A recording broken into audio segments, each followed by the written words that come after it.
Inside Foos presents FoosTalk Live. We're here with Evan MacGregor, the 2022 Thunderdome champion. Evan, you already knew that you had won the championship entering that final match, or entering the last couple of matches, yet you still were motivated to win singles. Is it because you really kind of wanted to cement your position as the champion, or is it just kind of you're playing every ball? This is what you do. You play every ball competitively. I got to ask you, what are you feeling right now? So right now, I'm feeling great because it's over. I can go to sleep.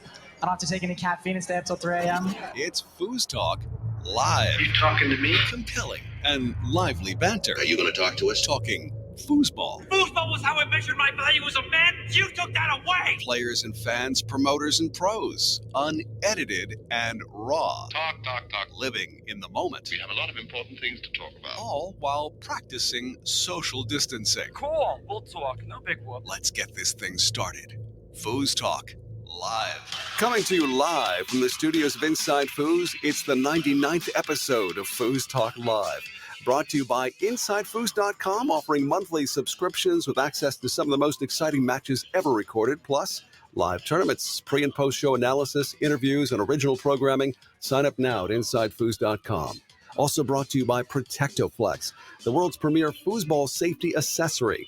Go to Protecto-Flex.com. Also brought to you by Rodlock. Practice more, reach less. The best practice tool in foosball. Visit rod-lock.com. Brought to you by 518 Prints, one of the best printers of promotional items in foosball apparel. Visit 518prints.com today. Brought to you by Foosballers The Movie. This Joe Hesslinger foosball documentary is now available as a worldwide download at foosballersthemovie.com.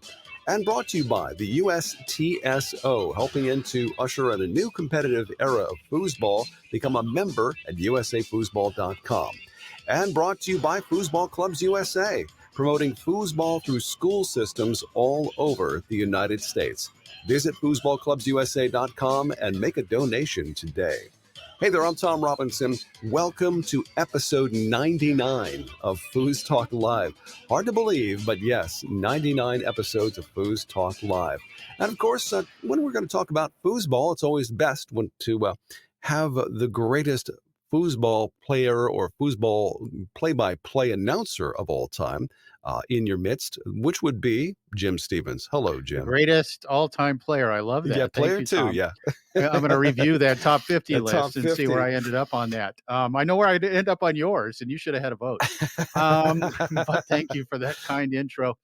It's going to be a great show tonight. We get to look back at what was an amazing weekend down in Florida last weekend, but also looking ahead to an upcoming event up in the upper Midwest in Wisconsin, where they do such a great job of promoting the sport. So Nice. Should be a great show, and it looks like we got all hands on deck, maybe except for Clay. But everyone else is here tonight as well. Yeah, Clay is wants us to mention on the air that he is a soothsayer, or, well, I think he put it like this, a foosball soothsayer, because... Do we have audio of him actually predicting that? Do we have audio we of need that? to dig because that if we out. don't, Yeah. He claims that he knew that Evan was going to win, the big tournament in Thunderdome. So, we'll have to go back. I'll have to search the archives. Clay's an honest guy, and I believe it. But I think, when we did our top five leading into that event, I think a lot of us certainly mentioned him as a top possibility, and he really proved beyond a shadow of a doubt last weekend that he was the best player in South Florida last weekend. Oh, yeah. No question about it. And you survived, which I'm very impressed by. I don't know about the word survive. I mean, it was super fun for a variety of reasons, and we're going to detail those tonight as we go over our top five. And Mark and Adam and I all kind of remember back to what was,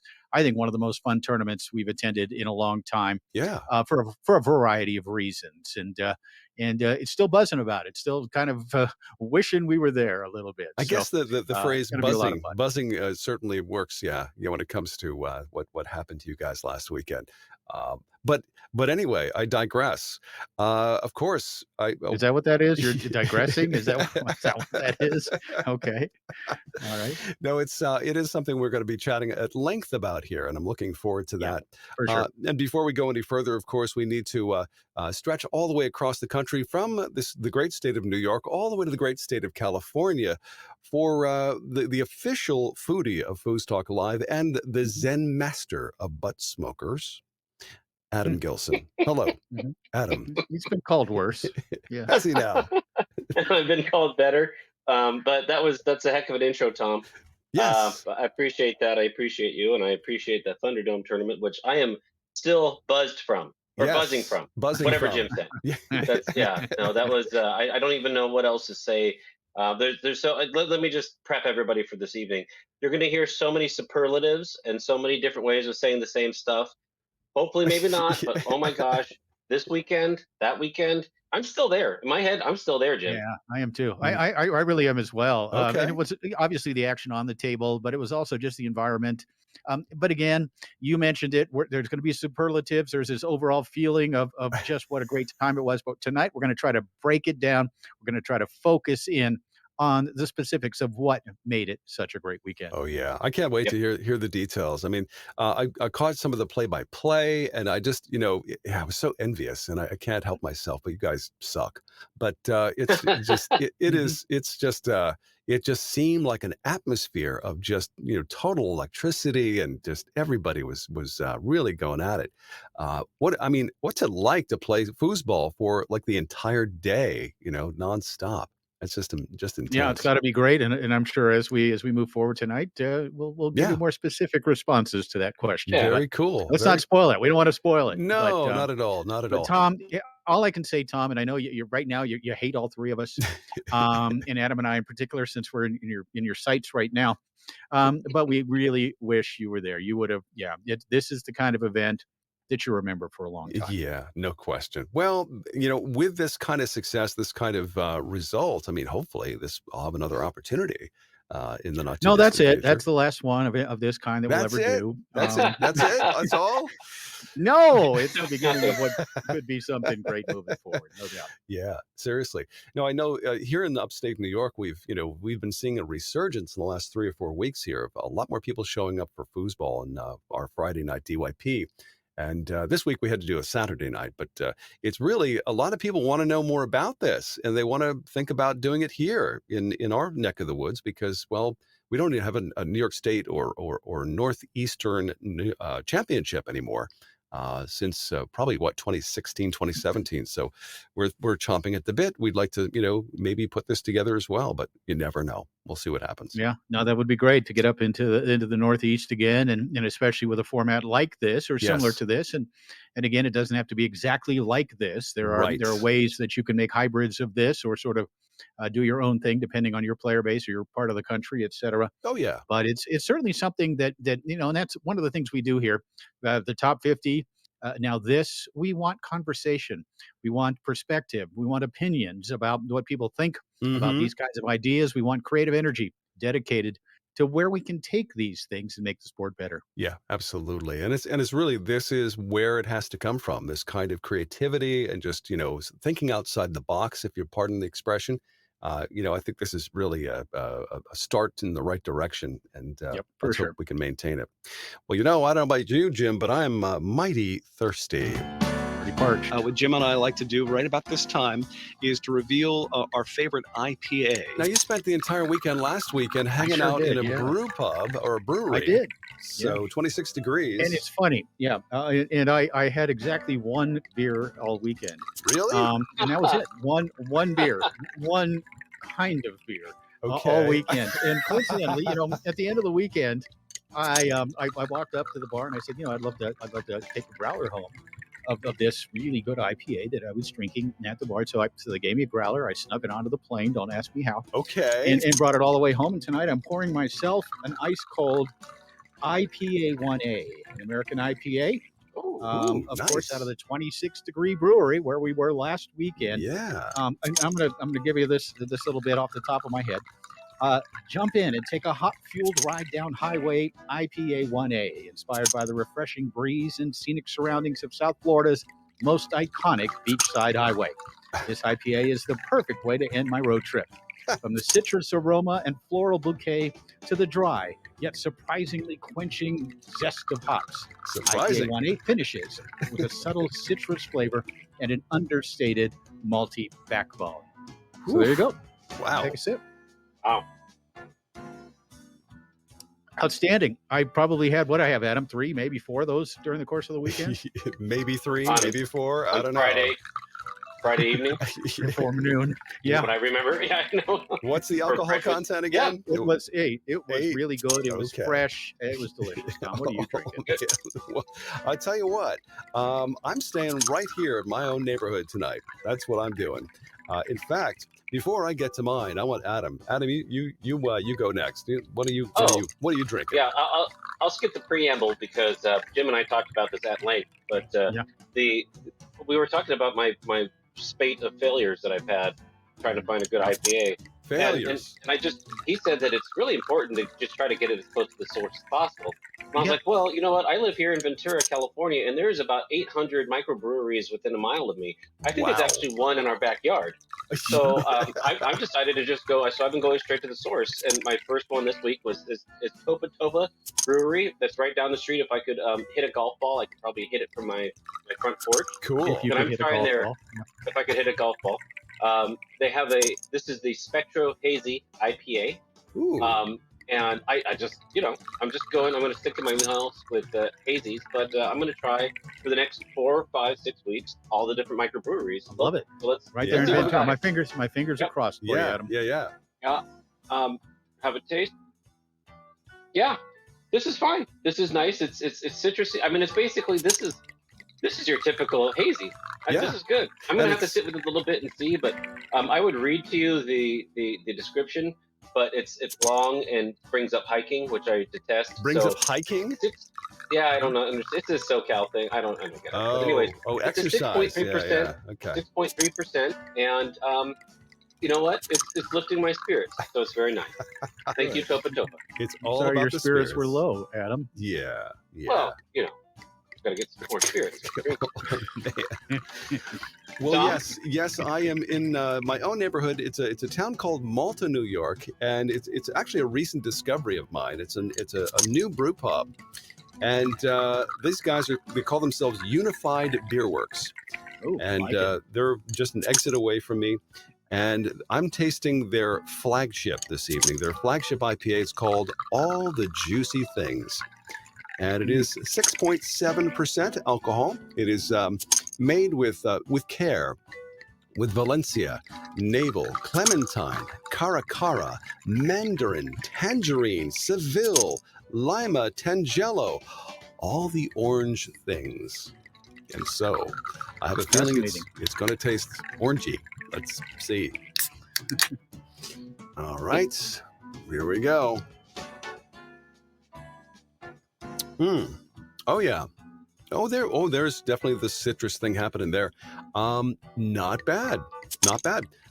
This one, it can't be more than a couple of days old because I just picked it up. Fresh and cold as it should be, as any IPA should be. But wow. Okay. Well, I think we did good tonight, guys. I think we did did. good on Yeah, the IPA. I'm happy. I continue to get cards and letters constantly arriving in my mail of people who enjoy this segment so very That's much. Oh, it's I think that's all they listen for sometimes. I think so too. Yeah. All right, folks, you can go back to your lives now. This segment is over. All right. Yeah, we may as well close it out and we can forget about Mark till next week. But no, so we do need to lift a glass because we do have to toast our honor group of the week. And these guys actually have been around since 2019, although they changed their name recently. But they are out of the East Coast. They call themselves the Rhode Island Foosball Club. Rhode Island Foosball Club. Guys, I know Kevin Skalsis there and Bruce Welton. Yep. Bruce Welton. Yep. Known Bruce for 40 years. Yeah. Yeah, super nice guy. Really great player. We see those people show up at our smash downs every so often. And so we know them quite well. But Rhode Island has a scene, which I'm glad to say. Next time I'm Big visiting. scene in a Yep. small state. There you go. Providence, Rhode Island is pretty much the entire state right there. Cheers to you guys. Cheers to Cheers, you. guys. Cheers. Cheers. And thanks for your foosball scene.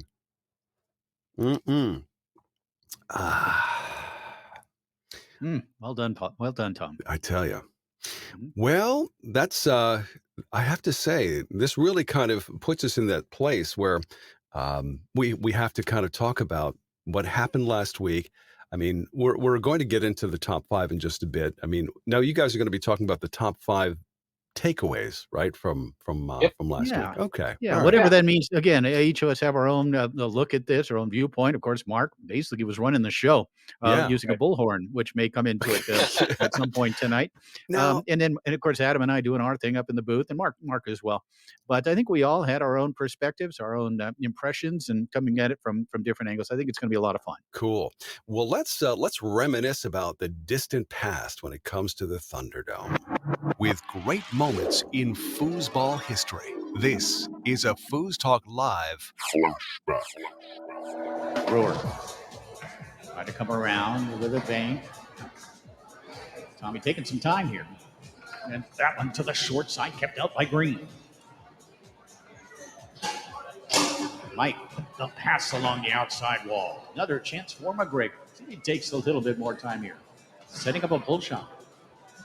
Evan McGregor. Adam's going to get it through and in, and there it is.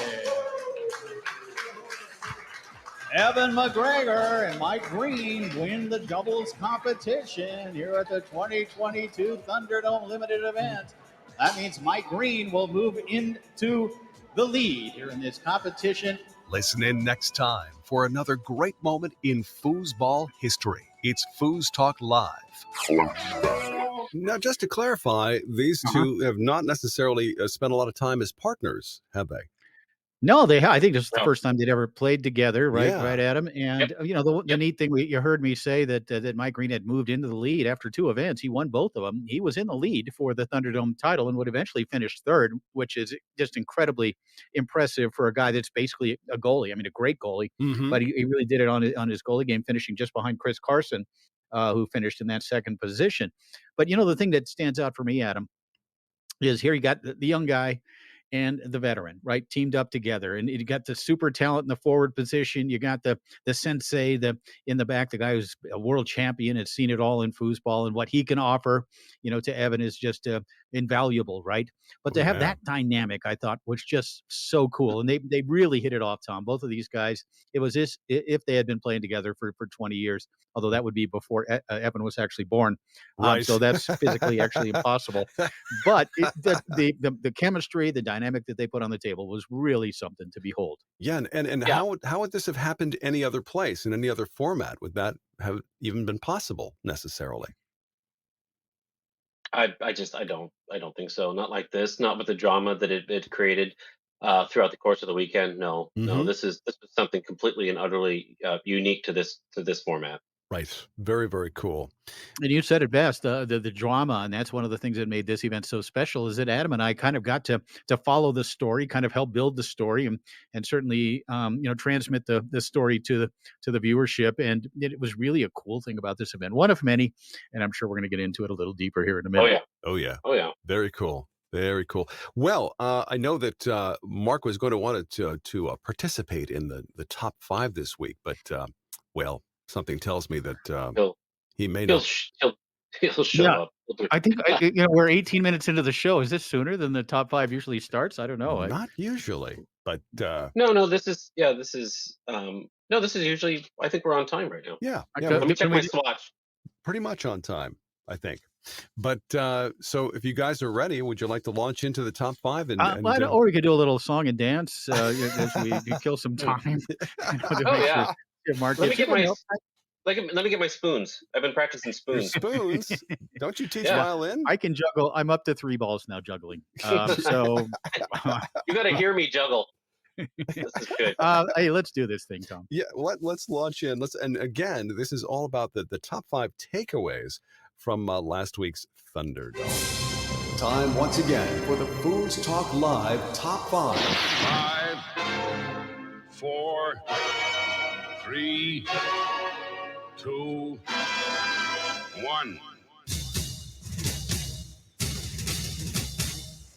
Booze Talk Live Top 5. Number. All right. I know this could be higher, but unless you've been living under a rock in the Inside Foos verse over the last week, you've heard this name, you've heard his name, you know the story, but I still want to touch upon it, but maybe for a slightly different reason. Evan McGregor, who we'll be talking to later this show, uh, obviously won the whole thing in convincing fashion, which is phenomenal. Up and coming player. I think he's already up and showed up here. Great. But here's my question. Here's what I want to know. My number 5 takeaway isn't so much the performance, which we covered and was just amazing, but my question is, now what? What happens next? We have somebody here that can do whatever they want. We've talked about them. He plays guitar like a 6-year-old black man. He bicycles. I mean, he does like whatever he wants to do. He does well. He's 16, and when I asked him what he's going to do with the $8,000 that he won, he's going to put it in the college fund, and I'm like, what? So like I'd be on Booking.com ready to go, right? But that's why we're in two different places, right? So my question is now what does he want to do? Does he want to win worlds before he's 18? Or 17 or whatever? Like where's the limit? Where's the ceiling? Is there one? That's what I want to know, and that's what I'm looking forward to this year. Yeah, you can't let a man enjoy his win. You got to set up expectations. And we talked about this a little bit on the air. We were, it was this window of Evan just ascending, right, and just feeling it and being creative and doing his thing on the table and showing tremendous talent. But we knew at some point expectations were going to get into it, right? Expectations, results, pressure, all of these things, which he didn't seem to be feeling. The event, and you can kind of hear Adam and I gushing over it. Mark will do the same, but it's because this was kind of a watershed event, right? This was something that really can change the course of future foosball history, and it wasn't necessarily going to happen. It had to be executed. It had to run well. This was a test to see what we can do moving forward with a master version, or with, like we talked about earlier, with hybrids of this or variations of it around the country. But it wouldn't have gone off the way it did without that South Florida Foosball Club. My number 5 is what Tommy and Luke and Kristen, not a member of the South Florida Foosball Club, but was instrumental in helping to make sure that this thing ran smoothly, ran efficiently. You always have to balance getting a tournament over with the entertainment side of it, and they did that really well. The preparation was there, and I think the South Florida Foosball Club, with their with the tournaments they run every year, with the tournaments they run every week, and with this one, have proven themselves to be a team of individuals who focuses on the specifics, dots every I, crosses every T, makes sure everything is tested and ready to go. And that certainly was the case last weekend down in Pompano Beach, because this thing went off flawlessly. It was a thing of beauty. And we're going to talk more and more about the results of what they did. But at number 5, I want to really focus in on Tommy Brewer and Luke Watson and company, who put this together and helped execute it in just a tremendous way. And yes, there's hyperbole. Obviously, there's superlatives. We're really talking this thing up, but only because it was that kind of event. It was super exciting and really almost transcendent in where you could send the sport. So number 5 for me, though, the great work of the South Florida Foosball Club. Foos Talk Live Top 5. Number 4. My number 4 is basically Jim's number 5, but I'm going to add a little bit of a wrinkle to it. Specifically, that's Mark Torres, Luke Watson, and Tommy Brewer. And to dig even deeper beneath that, promoting foosball, I feel intuitively, is a thankless, hard job that is maybe kind of like I don't know, a fart in a submarine sometimes. And to be able to do it successfully is one thing, but to be able to do it and create something that is, again, an inflection point in foosball, which I believe is what we all witnessed this last weekend, to do so is phenomenal. And of course, there was all the other players that were there to help set up, and Kristen, of course, being there running the tournament and everything like that. But I mean, those 3, I think personally, and behind the scenes, my read on people is those 3 constitute a single person, a single entity. There's the mad genius, there's the level-headed person, and then there's the practical crazy person, which I know those three things you wouldn't think could exist in one person. They don't, because it has to be those three people. And I'm not going to say who's who there, but I think those three work together. And anybody out there that's listening to wanting to promote or do something similar to this or anything else, I would be talking to them. Tommy Brewer, Mark Torres, Luke Watson. Good job, guys. That was phenomenal. Yeah. Tomalu. That's what I came up with. Tommy, Luke, Tomaldu. and Mark. Tomaldu? Oh, that's their I love that. And we can't forget about Mark Torres, who not only, ran the tournament over a bullhorn, but also sang karaoke and sang it beautifully. So no question about it. What all of those guys did, both in preparation and in execution, was special. And the other thing, too, that there was a decision made with Inside Foods, with South Florida Foosball Club, to run this using my number 4, which is the Swiss system. And what we take away from that. Yeah. It was so efficient. Now, they did it a little differently. Oftentimes when we go over to ITSF events, the World Cup in particular, the qualifying rounds are in the morning, then you have an hour for lunch, and then some eliminations in the afternoon, and then an hour for dinner, and then you're done at 9 o'clock and you get to go out to the bar and enjoy a nice IPA or whatever. In this case, they condensed it down to where, you played all your qualification matches, went right into the elimination bracket, and it worked. It really was a lot of fun. I think I heard so much feedback about the format. And again, most tournaments in this country still double elimination. It has its place, I suppose. But we, for the first time, excluding warrior events perhaps, but we really were able to showcase this format. Give people, we've talked about it ad nauseum on the show, but to actually get out there and for these 64 players to live it, to breathe it, to experience it, to appreciate it. And for the most part, 60 out of 64 at least loved it. So for me, number 4 takeaway from the Thunderdome last weekend was how the Swiss system was loved by almost everybody in attendance for good reason. FoosTalk Live Top 5. Number 3. So I talked about this. I have at least 10. I have at least top 10, and I did that many because I knew didn't want to say one or two things that I was going to say, and right there, format, that was it. So I'm going to switch to my other backup top 3, number 3, and it's the 64. My takeaway was the 64 players that invested their time and energy into something that was new. It was brand new. And of course, we've talked about this, Jim, and we at length about the Warrior tournaments and what they do, but it's more, this is different. This was something completely different. And it was a lot more money. It was a lot more money and time to invest to go to this, right?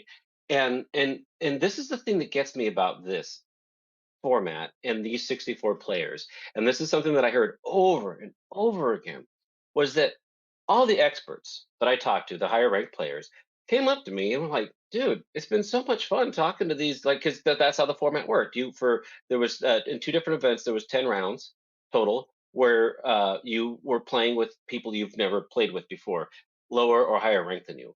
And what that creates, what that does for foosball, is that it accelerates the incubation period for you to learn, for you to teach others how to play foosball, and for you as a younger player or a newer player to understand how to play at a higher level.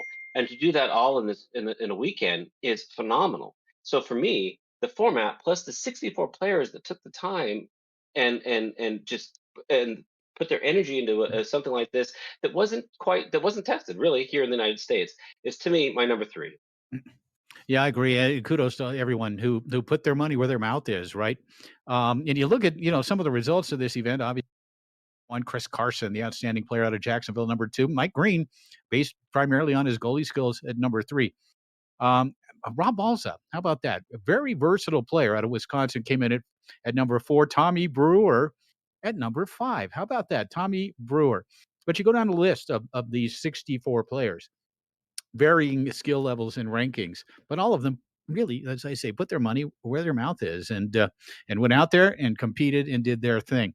And speaking of competition, my number 3 is the incredible competition. I mean, every ball mattered so much. It was really something to watch, and the level of play with these guys because of that. And I'm going to talk a little bit more here in a couple more picks about why that is and what happened as far as the level of competition and how it continued to increase throughout the weekend. But it was really a lot of fun to watch these players, as you say, Adam, experts at the highest, get in there for a tremendous amount of money, more than they have ever played for in their lives across the board. All 64 of them, none of them have ever played for money like this. And to see them respond, or not in some cases, right? But to see them come out, Rich Cotter comes out there and he gets the spotlight on him and he puts on a show, both on and off the table, mostly off, but also on.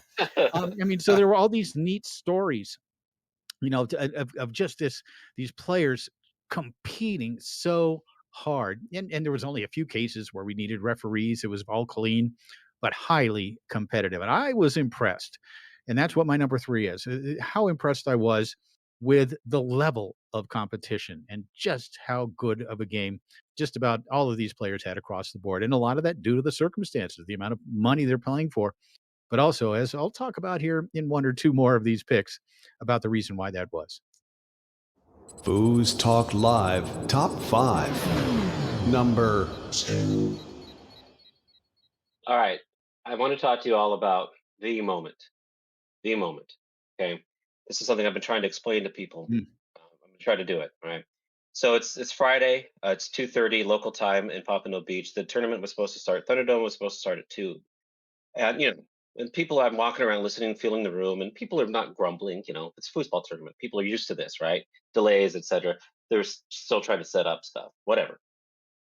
2:40. I'm walking around. People are like, okay, yeah, how are we going to get all this stuff done?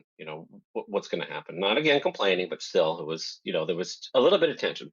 And then finally, I'm walking around, and I see people start grabbing at their pockets or looking at their purse or their backpack. Their phones are ringing. They're getting text messages. Report to table 1, table 2, table 3. 64 people turned into 32 teams and went to 16 tables and played their asses off in a race to 10 in the next 20 or 25 minutes. And as those matches started to conclude, there was some breaks. People would go back out front, do whatever, go to their respective corners. A few minutes later, and you got the sense there was this energy. It was an amazing moment, but that wasn't the moment. It was a great moment. But what happened was, after the rest of the matches concluded and people were all off in their corners doing what they do, they start reaching for their pockets and their backpacks and their purses, and they're up again 5 to 10 minutes after the last match concluded. 64 players turned into 32 teams, went to 16 tables, and played again. And it was in that moment, that was the moment where I saw players that I've known have been playing for decades look like kids again. Like they were ecstatic because they knew that was it. That was all. In that moment, that's when they knew that was going to be the theme of the weekend. Playing your asses off over and over again as quickly as possible, high level competitive play. So for me, that moment, that was the moment from Thunderdome when I realized this is something special. This is something amazing for American football.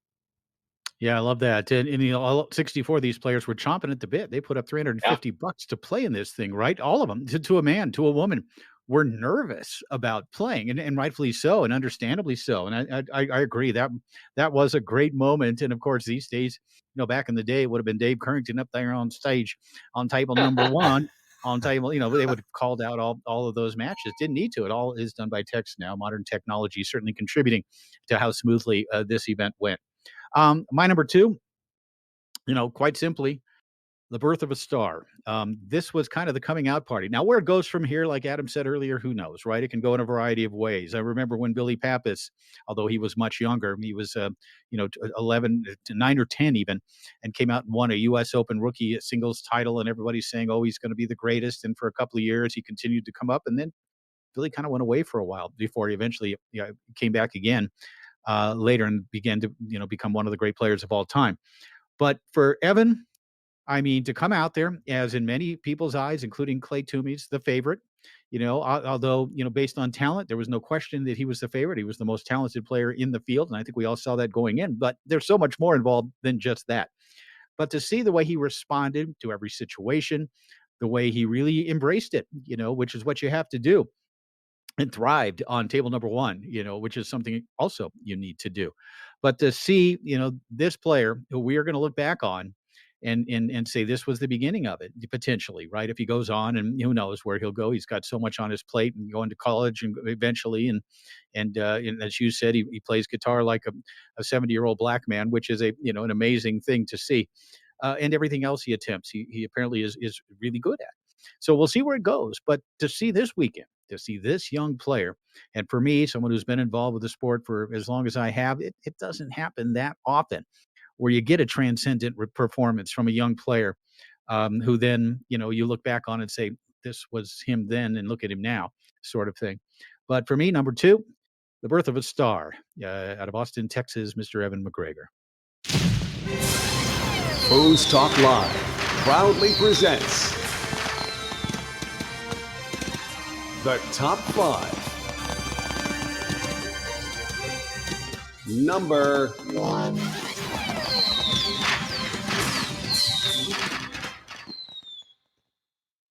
So there's no way to sugarcoat this.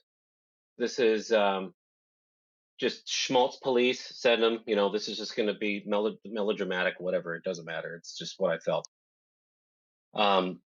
We need to talk about what we really are talking about when we talk about foosball. We're talking about sharing foosball with people. We're talking about ourselves. We're talking about family.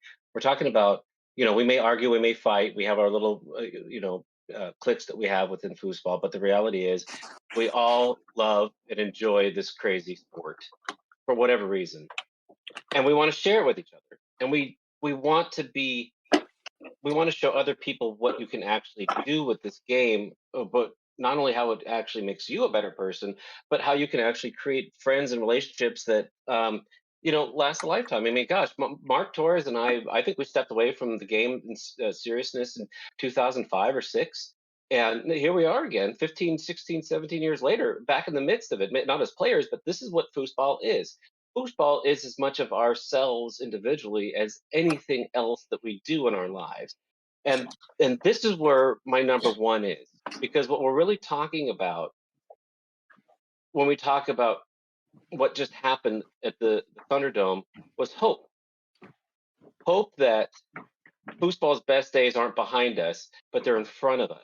And the feeling that I got from that moment that I talked about, my number 2, the buzz that I felt afterwards, and the feeling that I get, that's, I guess if there's any other term that I could use, is this renewed sense of foosball and hope from that. It blows my mind to think that could happen from just one tournament, but it did. This is it. And I said it before. I was one of the first people to buy a ticket to this thing back in December when I heard about it. It's an inflection point. And for me, number 1 takeaway is hope. That's beautiful, man. Love it. Melodramatic, but also very accurate. And I felt similarly. And I'm someone, who at this stage of my foosball career could be jaded, but no, I feel young again. I feel foosball young again because of this. My number 1, and I was thinking about it. I was thinking, well, what are my top 5 takeaways? Do I really have a 10th and a first or a 5th and a first? But this is the thing that struck me the most deeply. Okay. When I was a young player, right? I started off on the TS tour, and my first tournament was in LA, and Adam's dad, Terry, helped me out so much. I remember it like it was yesterday. And at the end of that weekend, I felt like I had improved by 40%. I've gone to other tournaments, on TS and then on Dynamo, where I played all weekend and competed. And after that, I came out of that a much better player. This 2 words: accelerated development. Because last weekend, a lot of us, what do we say? Greg Perry used to always say, practice, practice, practice. That was always his thing. Hey, Jeep, what should we do? He said, practice, practice, practice. Okay, well, practice is fine. But is there a better way to practice than to play one match after another, 5-minute break in between? You go on to another team or player that you're playing against, in a lot of cases, like Adam said, with a different partner. But every ball is it's like it's magnified, right? And so you play ball after ball after ball, game after game after game of intense foosball. You're playing the way you should play. You're playing your tournament game, ball in, ball out. How can you not become a better player not only after the first day, not only after the second day, but at the end of that weekend. I have to think that all 64 of these players came out of that weekend because of the format, because of the way you had to play one game after another, intense balls. There was no goofing around. Everybody was playing every ball like it was the last ball of the match. And because of that, I have to think that there are 64 players walking around who were in South Florida last weekend who consider themselves 50, 60, 70% better players than they were going in. And for me, that was the thing. And I commented on it with both Mark and with Adam during the course of the weekend about how this format was creating better players because of that and doing it in a fashion, an accelerated fashion, right? Evolution sped up for the 3 days we were there because of the format, because of the amount of money involved, because it meant so much to each and every one of these players, each and every ball. Number one for me was the accelerated development, and I'm probably understating that, of these 64 players who competed in Florida last weekend. Boy, That's a great one, Jim. Yeah, that really is. If ever there was a PhD in this degree for foosball, you just earned it right there. Wow. Yeah. Great thesis. Great thesis. Yeah, I like it. Yeah, didn't look at it that way, but yeah, it kind of was. Breaking it down, I mean, that's the thing that really stood out. There were so many things that stood out as we've detailed tonight, and I've so much enjoyed what Adam had to say. But that was the thing. And I'm watching this and just, I don't remember it ever being like that anywhere, Right.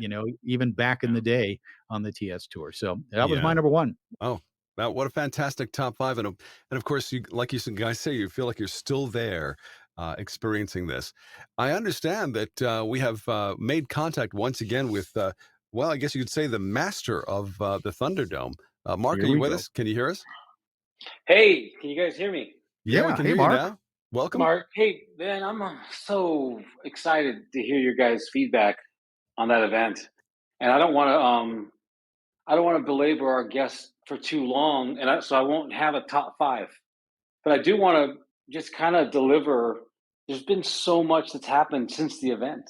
There's been we did a survey and we asked for feedback from everybody because what was wonderful is within 24 hours of that event ending, with unsolicited, the top experts in the country started giving their feedback, which was awesome. Where Chris Carson's like, man, that's the best thing I've ever played. These guys, Brian Costello, totally unsolicited. This event was amazing. I would love to play. This is the way we should do everything. That was great and unsolicited. But I wanted feedback from people that didn't do well. I wanted feedback from people that didn't win any money. And when that feedback came in from guys that like finished dead last, experts like Stephen Darby are like, man, that is the best foosball experience I've ever had. That's the kind of feedback that's validating from when it's everyone from top to bottom saying, look, there are little things here and there, but overall, I want to play. I would register for this tournament right now for next week. That's the kind of Harold Hutchison from the Pacific Northwest and Bob Barnett that came all the way down are like, man, that is the best experience I ever had. And that is incredibly validating and reinforcing for what we were trying to do with this event. And there's so much fallout from this event. We meant to be disruptive, and I had a theory, and the theory was just a theory until I'll never want to embarrass myself. I never want to get out ahead. There was marketing and sales for sure before the event was launched, but after that, it's kind of like, can we deliver on the customer experience? The question was this: the foosball players love to play foosball. And the value proposition of a double elimination tournament is we're going to give you a bunch of events and you may or may not play every 3 hours. And so you're fixated on your opportunity to play. And so you relish it. So when you get a chance to play, you're like, man, that 10, 15, 20 minutes was great. Let's flip the proposition and say, if we can give you foosball all the time and give you a fully developed experience and give you a crazy, let you play, I think that half the field at least played with and against each other. Maybe 2/3. There were very few. I mean, I don't know the exact numbers, but Mike Green said it best. When the event was over, they were hugging each other. They were hugging each other because they played with and against each other, and so it was this communal experience. And not to say, I mean, we really did turn foosball upside down. And I've been in touch with multiple promoters around the country, tournament organizers reaching out to me. They want to understand what happened. What we did together as a team is we took almost 50 years of foosball habitual what was done over and over and over, and flip it upside down. And now there's kind of a blueprint to say, hey, can we look at foosball really, really different? And the last thing I'll say is what's been incredibly validating are the number of organizers that are starting to look at the Swiss format, not just look at it. They want to understand how to deliver. American foosball has been heading in this direction, and I'm very happy and gratified to be a part of pulling it there. So that's all I really got to say. Your guys' thoughts were wonderful. Thank you, and I'm looking forward to hearing more feedback from the guys on the show. Yeah, great stuff, Mark, and great job by you as well. But I think that's kind of what we all hope for, right? Is being able to demonstrate this kind of format, not only for maybe a future master version of it, but also just to showcase the Swiss system and what can be done, and how maybe, just maybe, it might be better. Yeah. This one last note, because you brought it up. I got the pros and masters lined up for their show. Billy Pappas. There's a reason why Billy Pappas played this. Billy Pappas is out of the cave. He took second to Tony and Eric Hiltner. He and Blake. Goosebumps. My goal. I haven't reached out to Fred yet, but I want to get Fred at this event. So if we do a pro master version with 64. I want to get everybody. Yeah. What would first place be in that sort of thing, do you think? Probably $15,000 in that area. No kidding. Might be enough to get Fred here. Yeah. Wow. Yeah. That would be something else. Well, Mark, also just to got to say, this would not have been possible were it not for the sponsors as well. Thank you. Right. So you have Digital Defender at foosfit.com, the future of foosball with foosgadgets.com, modernfoosball.com, providing the software. Also, Rod-Lock. They're also the 6 pounds of metal and the trophies from TrophySmack.com. And a huge thank you to Valley Dynamo, the maker of the tournament level Tornado foosball table, stepped up to really help out with this event and make it such a success. Multiple promoters too. Let's not forget Texas State Championships, IFP, Pacific Northwest Foosball, Arcade Tampa Foosball, Tulsa, Oklahoma, Tommy Two Gun.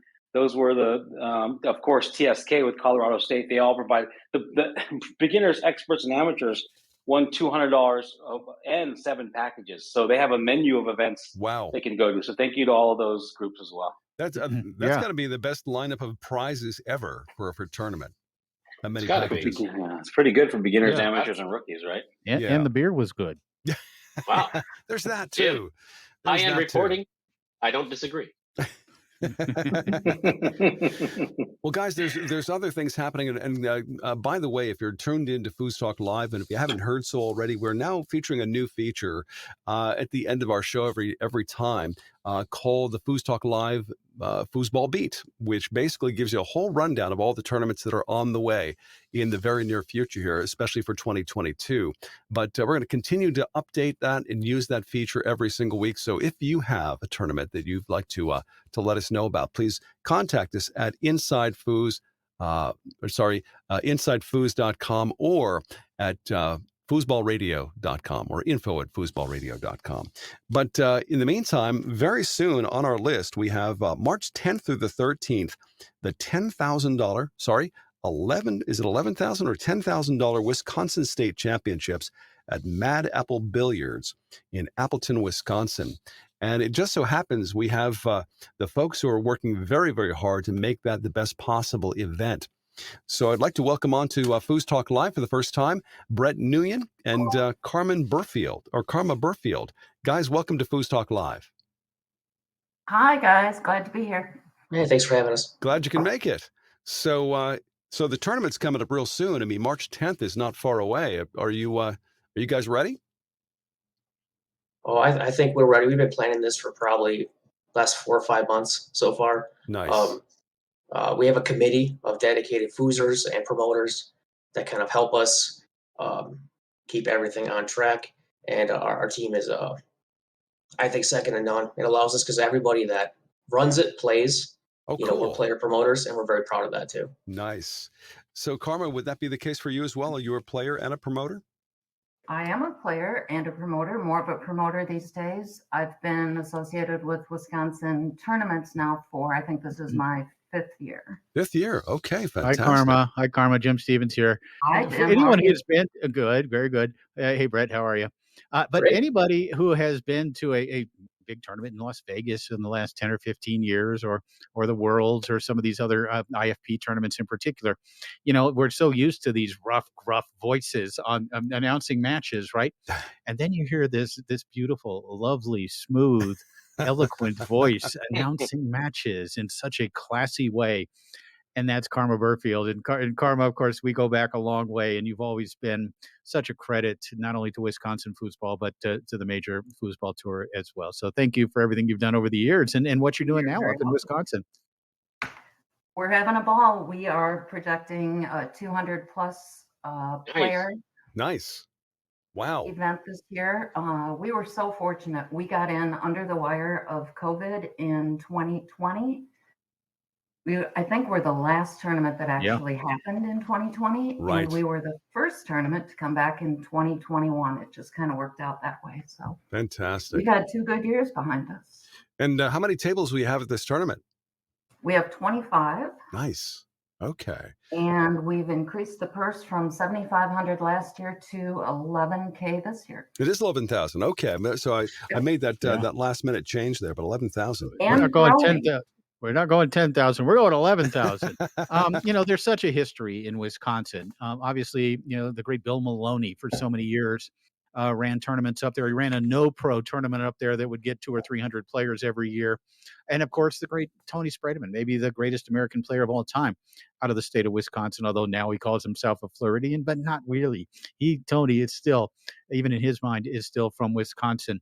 How much does that factor in the history of the state of Wisconsin, obviously with Bill Maloney and Tony Spredeman? How much does that factor into your approach and what you're doing up there?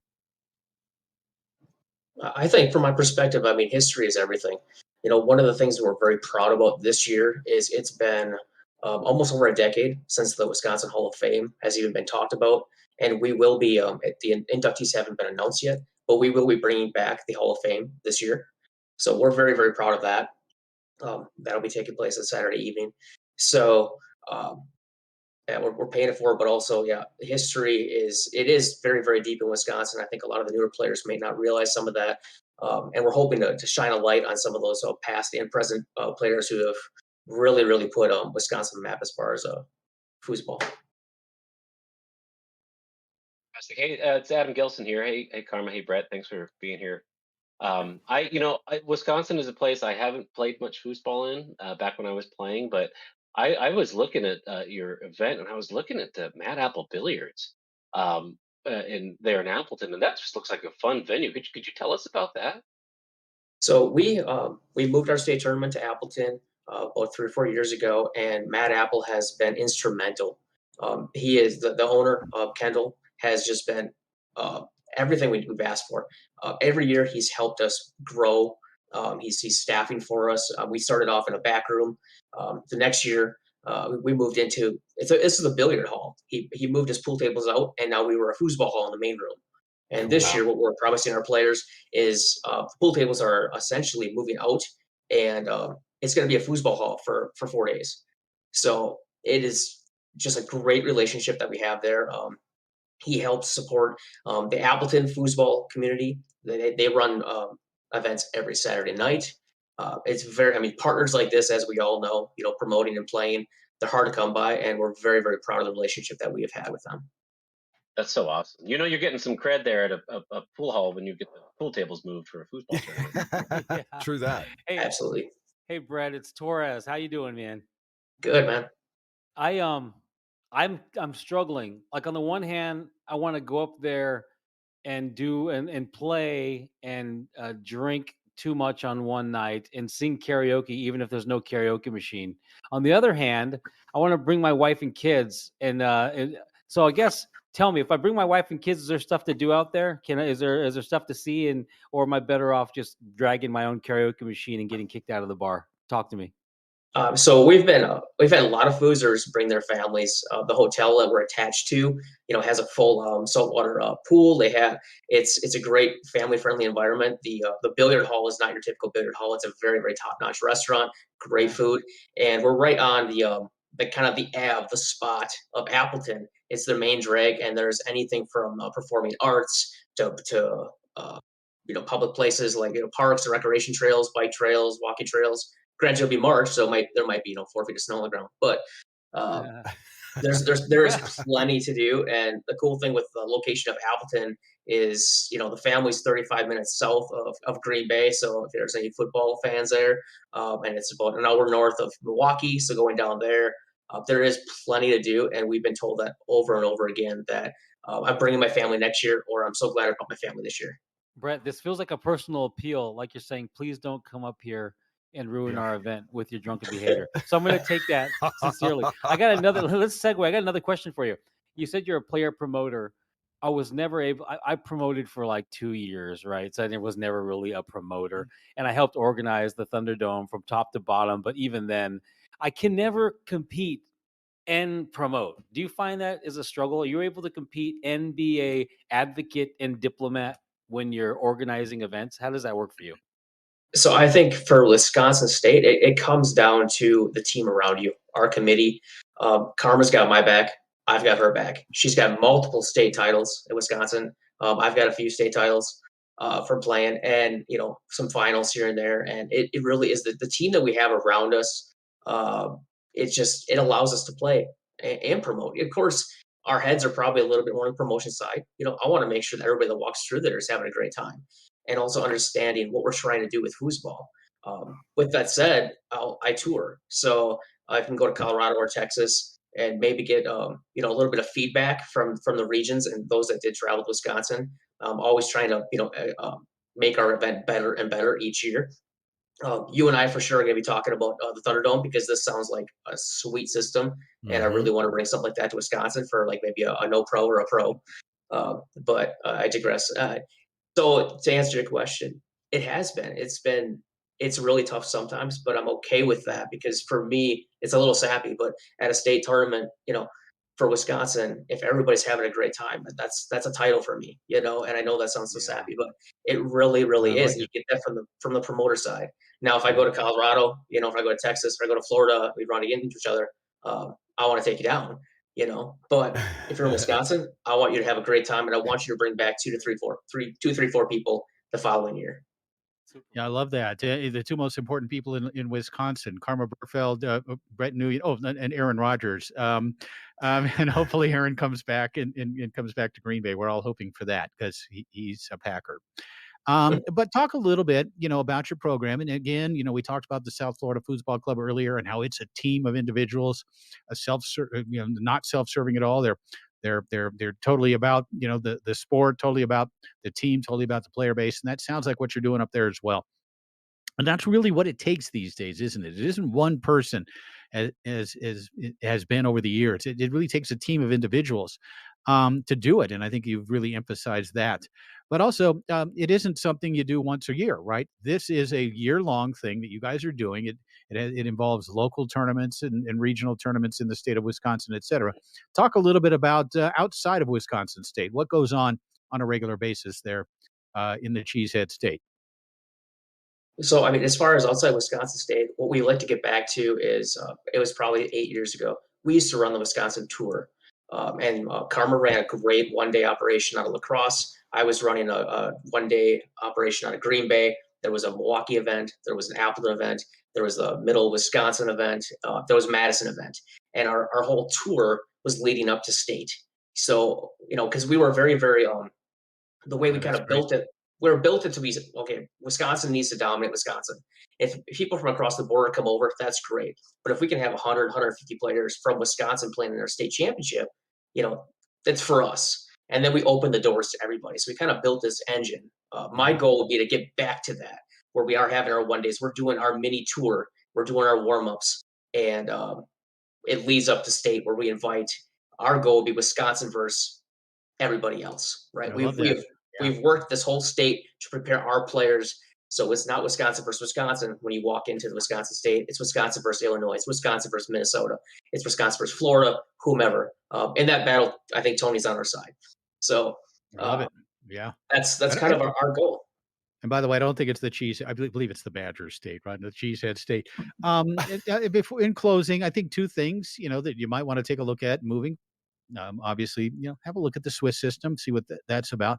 And then also, Brett, have a look at maybe doing a duet with Mark Torres, karaoke moving forward as well. He'll bring his own machine. And any tournament that Mark Torres attends is a better tournament. But I just wanted to wish you guys great luck. What you're doing up there is important. We all recognize that it's part of the fabric of American foosball, and it's kind of what everyone needs to do. We need to find teams in regions that can all kind of contribute and push the sport forward to where we all want to see it. So good luck to both you and Karma, who we haven't heard a lot from Thank you. tonight. I would like to say one thing about the way that Brett is kind of our chairperson of our committee. He has chosen to build this tournament slowly, and it's totally worked. Yeah. We didn't come out of the gate at a 10 grander, and I was in South Dakota last weekend, and it worked for them. They covered, it was good. But we have started, 6-7 years ago, it was probably a $3,500 tournament. And then we took the jump to $5, and then we took the jump to $75. And now through some sponsorship, we're at 11. And I guess we're on the way up. That's awesome. Yeah, that's exciting. Really, really nice. Yeah, building it from the ground up is what it's all about. And so, tell us before we wrap, Karma. First of all, what is it about Wisconsin States stands out from the rest of the tournaments across the country? What would you pick out as the one idea or the one thing that stands out the most? Wow. The camaraderie that we have from the state players, the lack of drama that we've had at any of our tournaments. Cool. The fact that we now have jackets, trophies in all 19 events. We've added this year 5 events and another day. We've got junior singles and doubles for the first time ever. Awesome. We added pro singles, rookie doubles, and expert mix. Those are 3 events we have not had in the past. We've really hit sponsors this year, and it's been pretty encouraging to see if you knock on doors and ask people, they're pretty willing to help. Do you think because of COVID, keeping everybody inside, now we're all pent up and we want to come out and play? Is it the same thing in Wisconsin? I think people are ready to rumble, definitely. Yeah. It's like, please let me out. Real quick, I just wanted to ask or say this, but I love your guys' flyer. It is. I love the fact that it's color coded. It's so easy to read, and for me, it's. I love that kind of stuff. But if you could speak real quick to letting people know where to find you online, because I know there's Facebook, but you have a website too. Yeah, so wifoos.com. Everything that's posted on Facebook is also posted there. We've been hitting, our brand and everything for many years. I really appreciate the comments on the flyer. We really spent a lot of time on it, making sure it got all the information that was out there, but also was very easy to use and very easy to see, for a wide variety of audience. So like somebody was hugging my mind. That's the last comment I want to make about this. I saw your flyer and I loved it. And the reason why, this is one of my diatribes that I try to separate with the Thunderdome.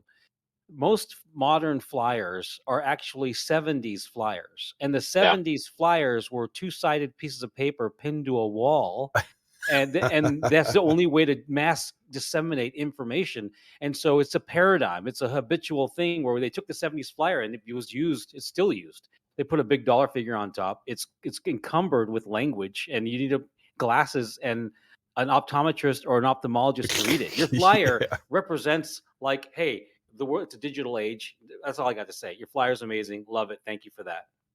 Yeah. Thank you so much for the kind words. Well, Karma and Brad, we got to say we're really looking forward to hearing more about Wisconsin States when it happens, what's going on there.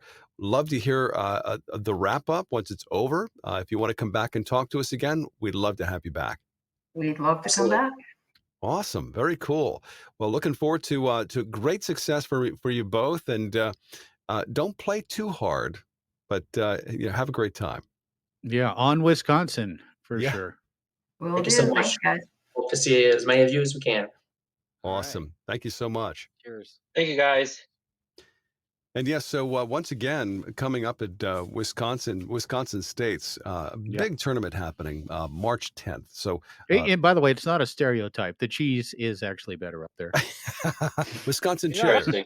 I like the camaraderie deal. Like when you think of Wisconsin, I actually don't know if I think of Wisconsin as a benign, like neutral state, but I don't think of them as being assholes like I think of other states. Like there's no assholes in Wisconsin. Right? Oh, you mean the way? Have you ever been to Madison on a Saturday night? Okay, the whole evening got and Mark, controversial. by the way, Mark, Wisconsin is 66 miles from you. You could just head up the highway. You could be in Wisconsin in no time, bringing the karaoke machine. I know it's big. You could get a trailer and pull it. No, I got a portable one. I can drag that thing in. Be there in a heartbeat. 66 miles? Out an hour. Dude, Like, Wait, but Jim, wait a minute. Jim, did you just know that? Did you just know it was 66 miles? Like, how do you know that? Did you Google that? I've made the drive. Yeah, He's a walking GPS, Adam. Come on. He knows the altitudes. He knows the altitudes. There's an ego attachment. There's an ego attachment to altitudes because he's like, I'm at 42,000 feet. You're only at 27,000 feet. Look at you, loser. You can breathe easily where you live. Why you text me that? Better than you because I live at 7,000 feet. He called me He called me a sea level bitch, and I was like, "That's not even nice." He always claims to be. He always claims to be closer to God. So it's all right. Oh yeah. Cool. You know how Jim is. He referred to me as all a right, salamander. Tom, take control, buddy. Yeah, get this thing back on track again, will you? Jeez. Wow. So we are really actually getting together here to talk about what happened last weekend, and I can tell you guys are still pretty charged up about what happened. Tom. Yeah, there's a hand. I mean, when I came back from the 2017 World Cup, right in Hamburg, Germany, I mean, we immediately flew into the Maryland State Championships, and it's like there were like 15 or 20 of us that came from that event to Maryland to compete or to commentate in my case. But all of us, it was like we had just experienced something so special, and that's kind of the same vibe I'm getting from this one, right? Afterwards, it's like I didn't want to leave, man. Nobody wanted to. There's a picture that I saw yesterday that our great friend Brad Lorene took of about 15 of us, right? I saw that night after the tournament was over. And it was just such a great, and Adam brought it up earlier. Competing is one thing, tournament, obviously playing foosball, but it's about the family aspect of it. It's about the camaraderie. It's about the connections that we make. And I mean, we can make an argument that connections are the most important thing in life, right? And that's what it was about. It was about a connection through foosball, through this format, this accelerated development, this competitive, this excitement. Adam and I and Mark, whenever we do a match in the booth, it was electric for all of us. And then we take that home, and here it is a week later, and Adam and Mark and I still feeling it. And I know you think we're a bunch of a-holes, Tom, and I appreciate that. But we wish you were there. Come next time because it was amazing. It's going to be etched into my brain that I have to be there for the next time it happens. Absolutely. And no, it is something that it's transcendent. I just wish we had some way of talking to the two champions, to Evan McGregor and Mike Green. I just wish there was a way we could tonight. Let's summon. Well, let's see if we can get them to appear magically. Mike Green and Evan McGregor, are you with us? Are you yes, there? Sir. There he is. Here, right here. All right. Hey guys. Welcome to FoosTalk Live, guys. Thank you. Yeah, thanks for having me. Well, now Mike, we know him. So Evan, we don't know you so well. We've never talked to you on FoosTalk Live. First of all, congratulations on an extraordinary performance last weekend. And I can't believe you're putting the money in the college fund, man. What's up with that? Is that real? What a waste. Yeah, well, thank you. And I just know that if I don't do that or do something smart with it, then I'm going to do something dumb with it. Oh, got it. See, this guy is. So I got to get rid of it before I can even see it or feel it. I'm 40 and I still don't get what you just said. Let me write that down. Are you happy with your guitar right now? By the way, exactly. Tom, this was the biggest between a forward and a goalie, a championship winning team. They won open doubles there. It's the biggest difference in age, something like 75 years between the forward and the goalie, something like that. I'm not sure if that's an exact number. Come False on. stat, maybe Clay would say. It's only 60. It's only Mike, 60 Mike years. Green. No offense, Green- Mike, but it might be the biggest No. difference in age and weight. It Anyway, has to be. Oh, Mike. love you. I'm hugging you. No. Oh my God. I'm just going to say, Mike. I'm sorry already.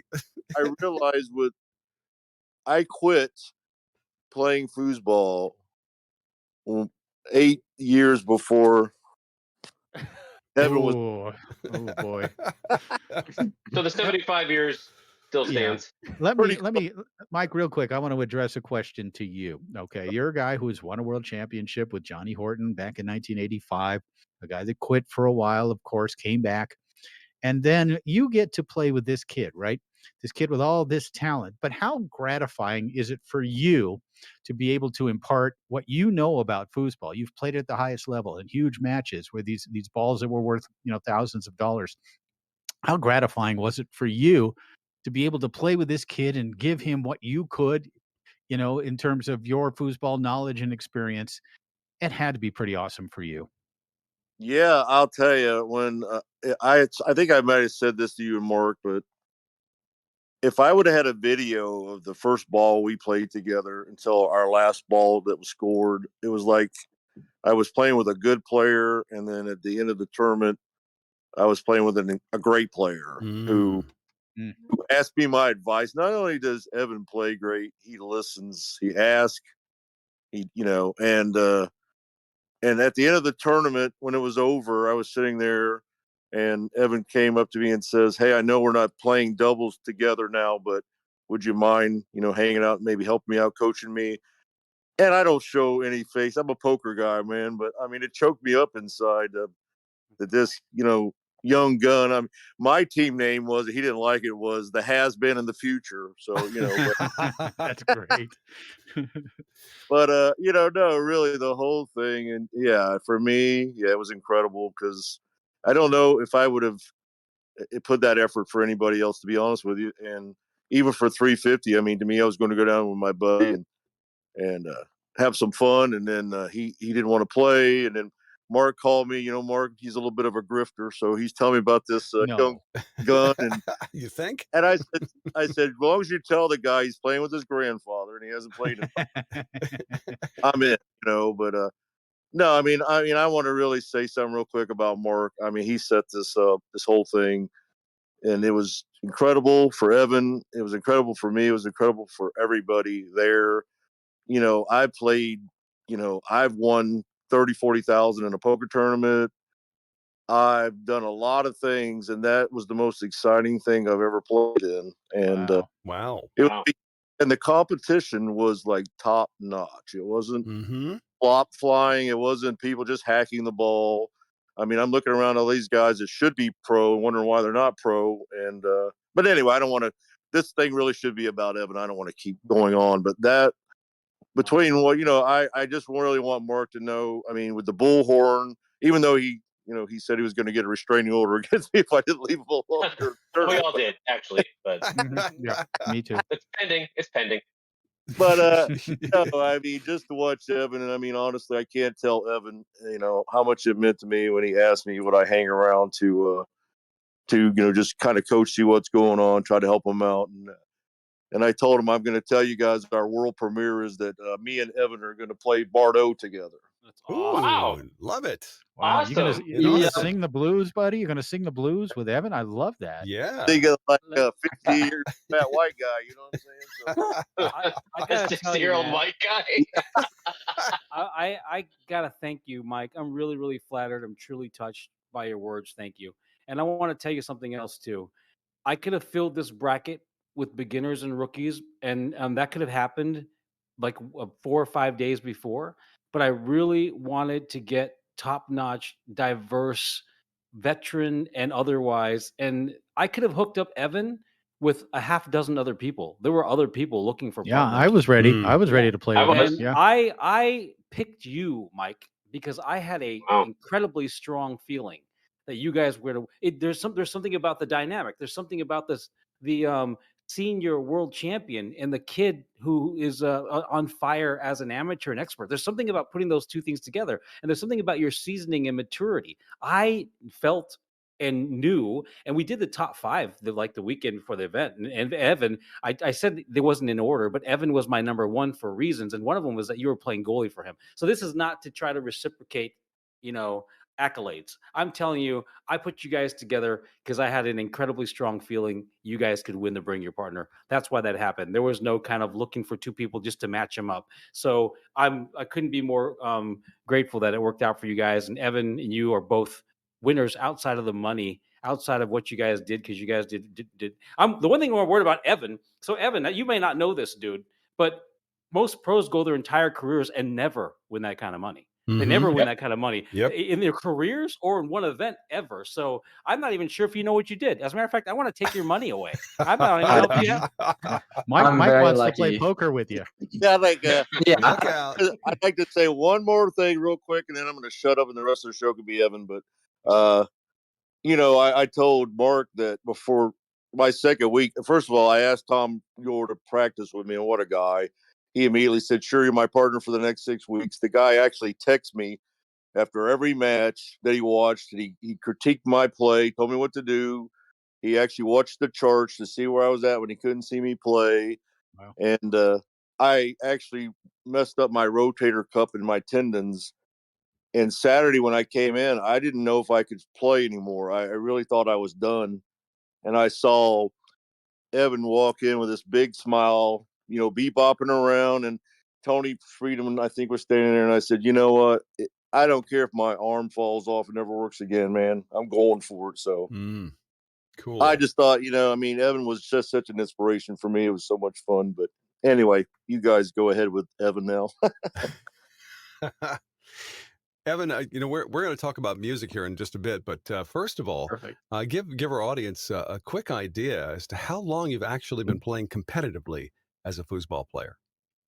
So today's date, okay, believe it or not, I believe it is like exactly a year today or tomorrow. A year. I'm pretty sure Florida State last year was like February 28th through 31st or 30th. Okay. It was the end of February, and today's the 27th of February. So wow, just about a year. That was the first time you competed in a tournament. Yes, that was the first. Like I've played before that, and over COVID, I practiced and stuff in my garage. Like my first actual tournament was Florida State. Wow. That's extraordinary. Okay. Obviously, you had a good time at Florida State and came back and did it again. Man, what's your next goal? What do you want to do next? I mean, this tournament. I first just want to say thank you to everyone who made this happen and allowing me to honestly be a part of possible Foos history here. And Mark and Adam, both of them reached out to me and told me about this because I had no intentions of going. I honestly didn't know too much about it. I heard about it, but I was very confused, and I'm still confused even playing it, how it worked.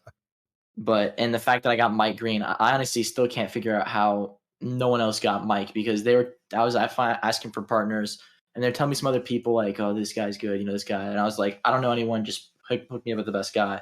And after seeing Mike play versus the other people I could have been playing with, I'm very lucky. Right. Mike was the best goalie there. Wow. How cool. That's really nice of you to do that. So, okay, let's talk about this. I'm hearing that you're a great blues guitar player. How did that happen? When did you start playing guitar? Well, so I started playing guitar when I was like 10 to 11. So I've been playing for 5 or 6 years now, and okay. To be honest, like music in general, but guitar specifically, but music in general is just like my favorite thing ever. Really? I think he said, did you say 50 or 60 years? I was last year. We made the trip down to Austin for the Bardo Hearn, which we always love to attend. It's such an important tournament. And Mark, of course, had encouraged us all to go in and do a little karaoke. And we walk into the bar there, just adjacent to the ballroom. And there's a drum set up. There are speakers. There's a guitar sitting there. The great karaoke setup for us all. And then Evan comes in with his brother, and they start playing music, start playing the blues, and it was extraordinary. And Adam, you remember this as well. It was, it was almost impossible to believe what we were hearing. It was BB King up there, right? Wow. And it was amazing. And so, Evan, I guess my question for you, as someone who has immediately embraced the world of the blues and understands the soul part of music, how does that equate? How does that benefit? How does it correlate with playing foosball? Is there a creative similarity between the two? I definitely think there is. So what I've been working with recently, in general, in my personality and just like the way I am, I tend to play fast in pretty much anything.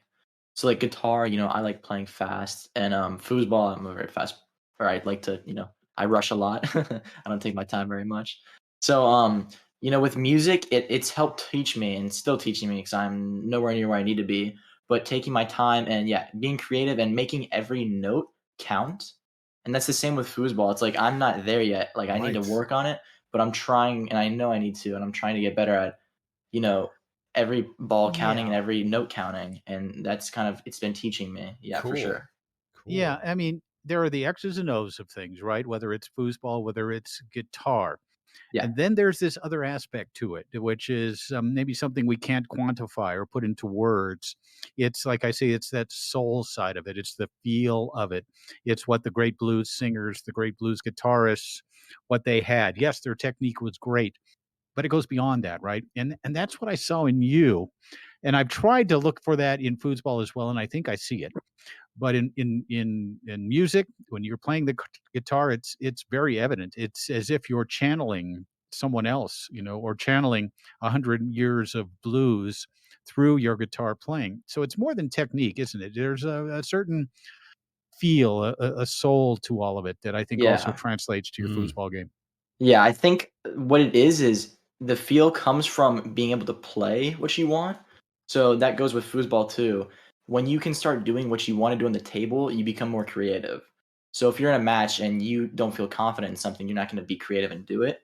And so, for example, like I've been really working on my two rod, my left hand, and so now I have the confidence to just like sort of let stuff go and just see what happens and do creative things. And that's the same with guitar. You have to build the base with the fundamentals, right. just like in foosball. And then once you get that, you start becoming creative and learning new things and trying new things. You don't even have to think about it anymore, right? Yeah, it's The just like fundamentals are there. experimenting. You can then launch from that platform and kind of go and just do creative things. And Yeah, that's absolutely. really, and again, I think that's what, and I don't, obviously you're sitting here in front of us, but I think that's also something that could allow you as a foosball player to take it to levels that very Let me few ever stop have. you because what's going to happen next is you're going to fall in love and you get your heart broken and become cynical, jaded, bitter shell of a man, and then you'll stop executing. Yeah, Anyway, sure, let's yeah. fast forward. So Evan, dude, what's next? What's next? For That's your where the blues foosball come goals, from, dude? Mark. That's where the real That's blues right. come Yeah, from. wait till he starts filling those blues. He's 16, man. I love you, dude. Evan, tell me what's next for you, foosball goals. Next event you want to play. What do you want to do next? I mean, okay, so like my goals are to win open events, right? Like that's just like the goal, like why would I not want to win the highest, prize or the highest event? But really like I just need to start getting more consistent, honestly, because I feel like for me, I've played great at tournaments and I've also played pretty bad. Like Worlds this year or last year, technically, played awful. And it was because I was nervous and wasn't confident in anything I did. I've been practicing for so long my Farwall series and my 2-to-5. And then when I got there, I just ditched it all and went back to my Florida State tactics. Like my first tournament, I just played bad. So I really my goal is to get more consistent, but end goal is just to be the best. That Let me ask one more go ahead, question, Adam. One last question before I. So I don't know if you realized it or not. I still got to do the math, but I think you played like 37 or 38 matches, and you did that starting at noon and finishing at 10:30 on Friday, starting at 3 o'clock and finishing at 10:30 on Saturday, and starting at noon and finishing at 8:30 on Sunday. You played like close to 40 matches.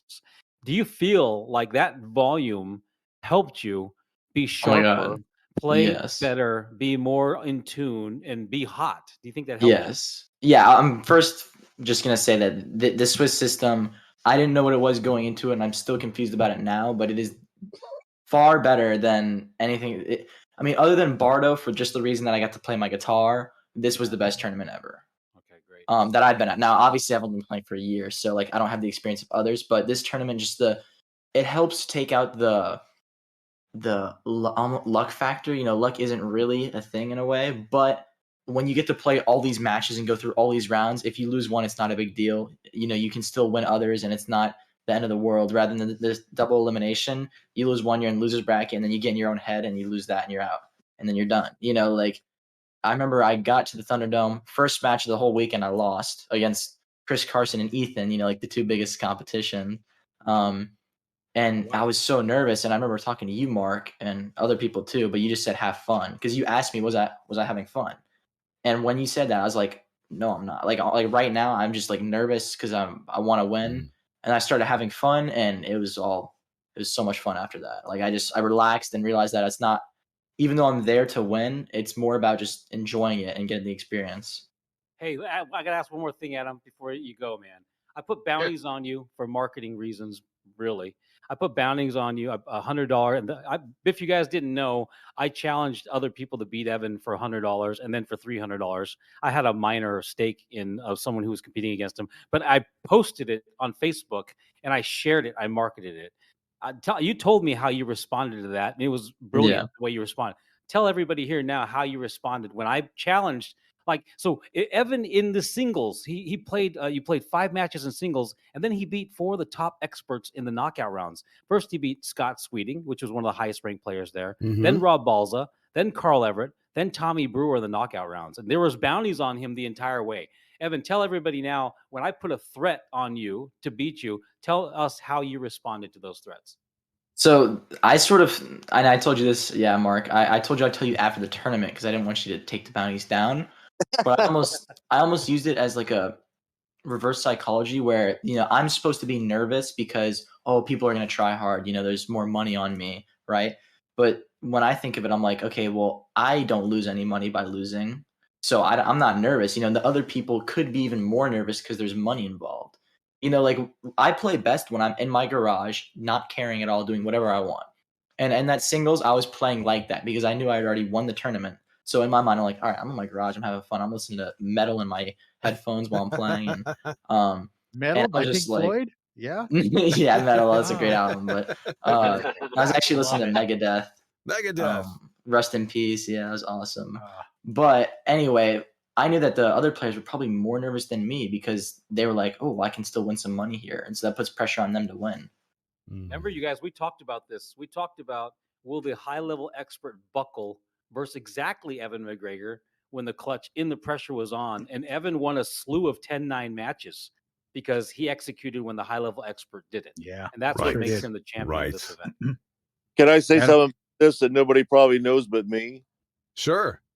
I because of playing so many poker tournaments and that last for more than 2, 3 days, 4 days, I knew going into this thing, and I told this to Adam, it's like every ball, you can't worry about anything. It's like there's only really one tournament, one long match going on because it doesn't matter till the end.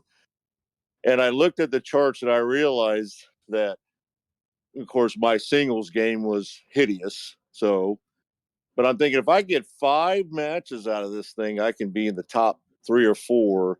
So I win my first 3 matches in designated, and I lost the match, and I had a team 8-5, and I had to play back, thank God.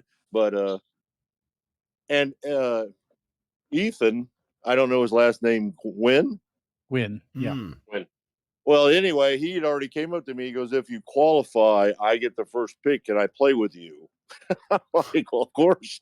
Cool. So anyway, it's funny that I got third, but if my partner had 3 shots to win that, to go up 9-5, if we would have won that match, I would have been in the qualifier round playing with Ethan to try to get to at least maybe second place anyway to take Chris Carson.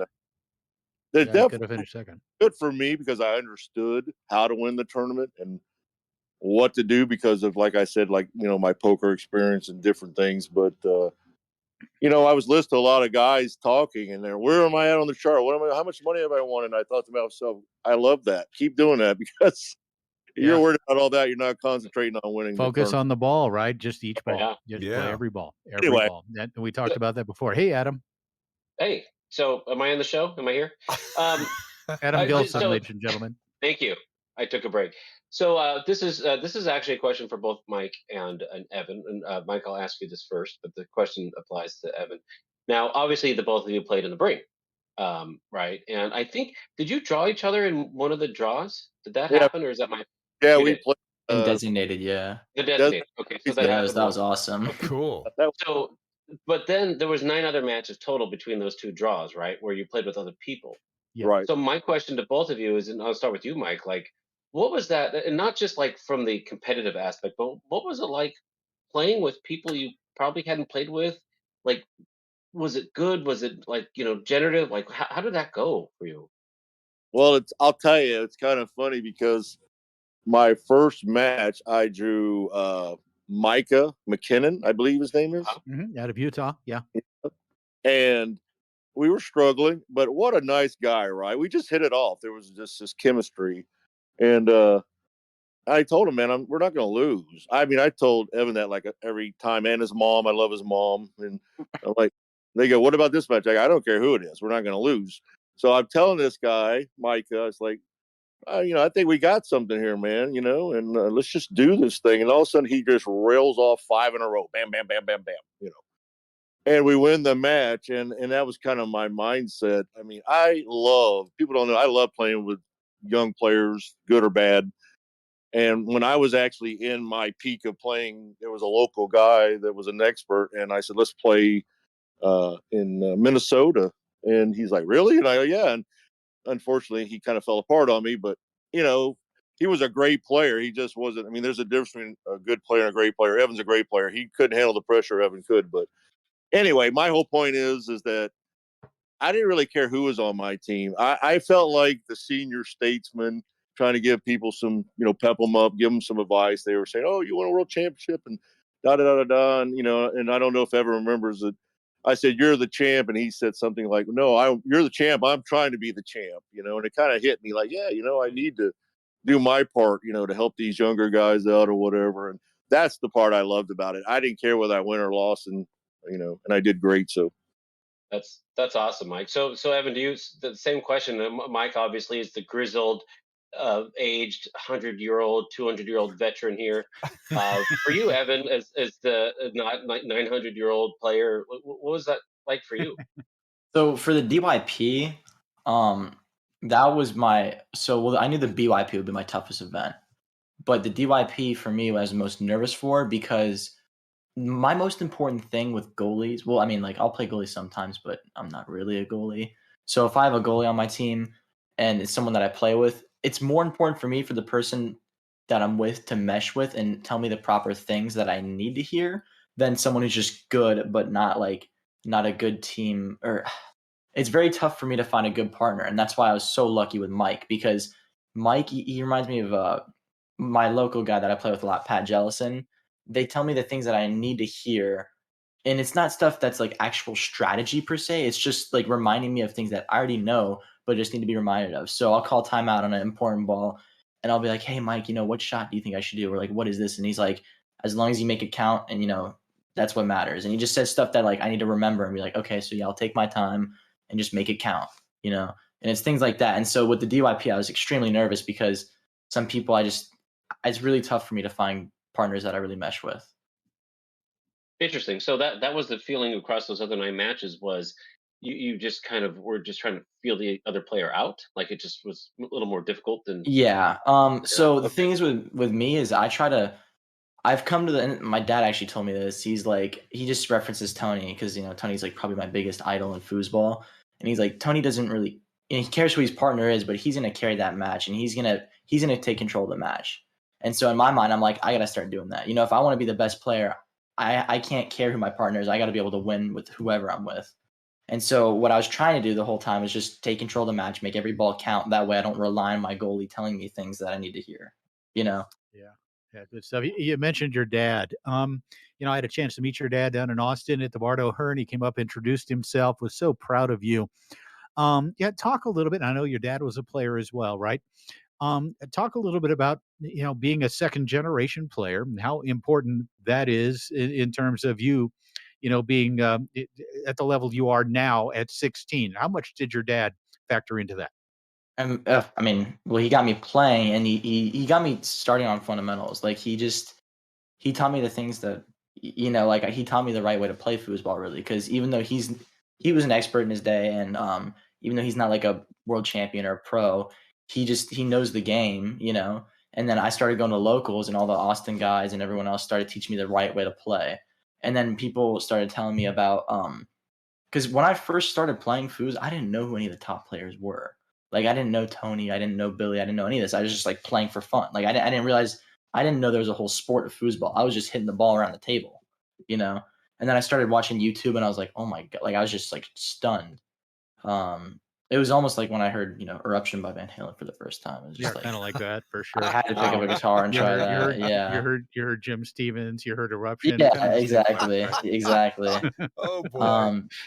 Yeah. So then it's just homework at that point. I'm just studying and seeing what new things I can learn. Dude, I gotta ask you a question about the World Cup. I hear this junior team is like you, Ethan Nooyen, Sammy Dijon.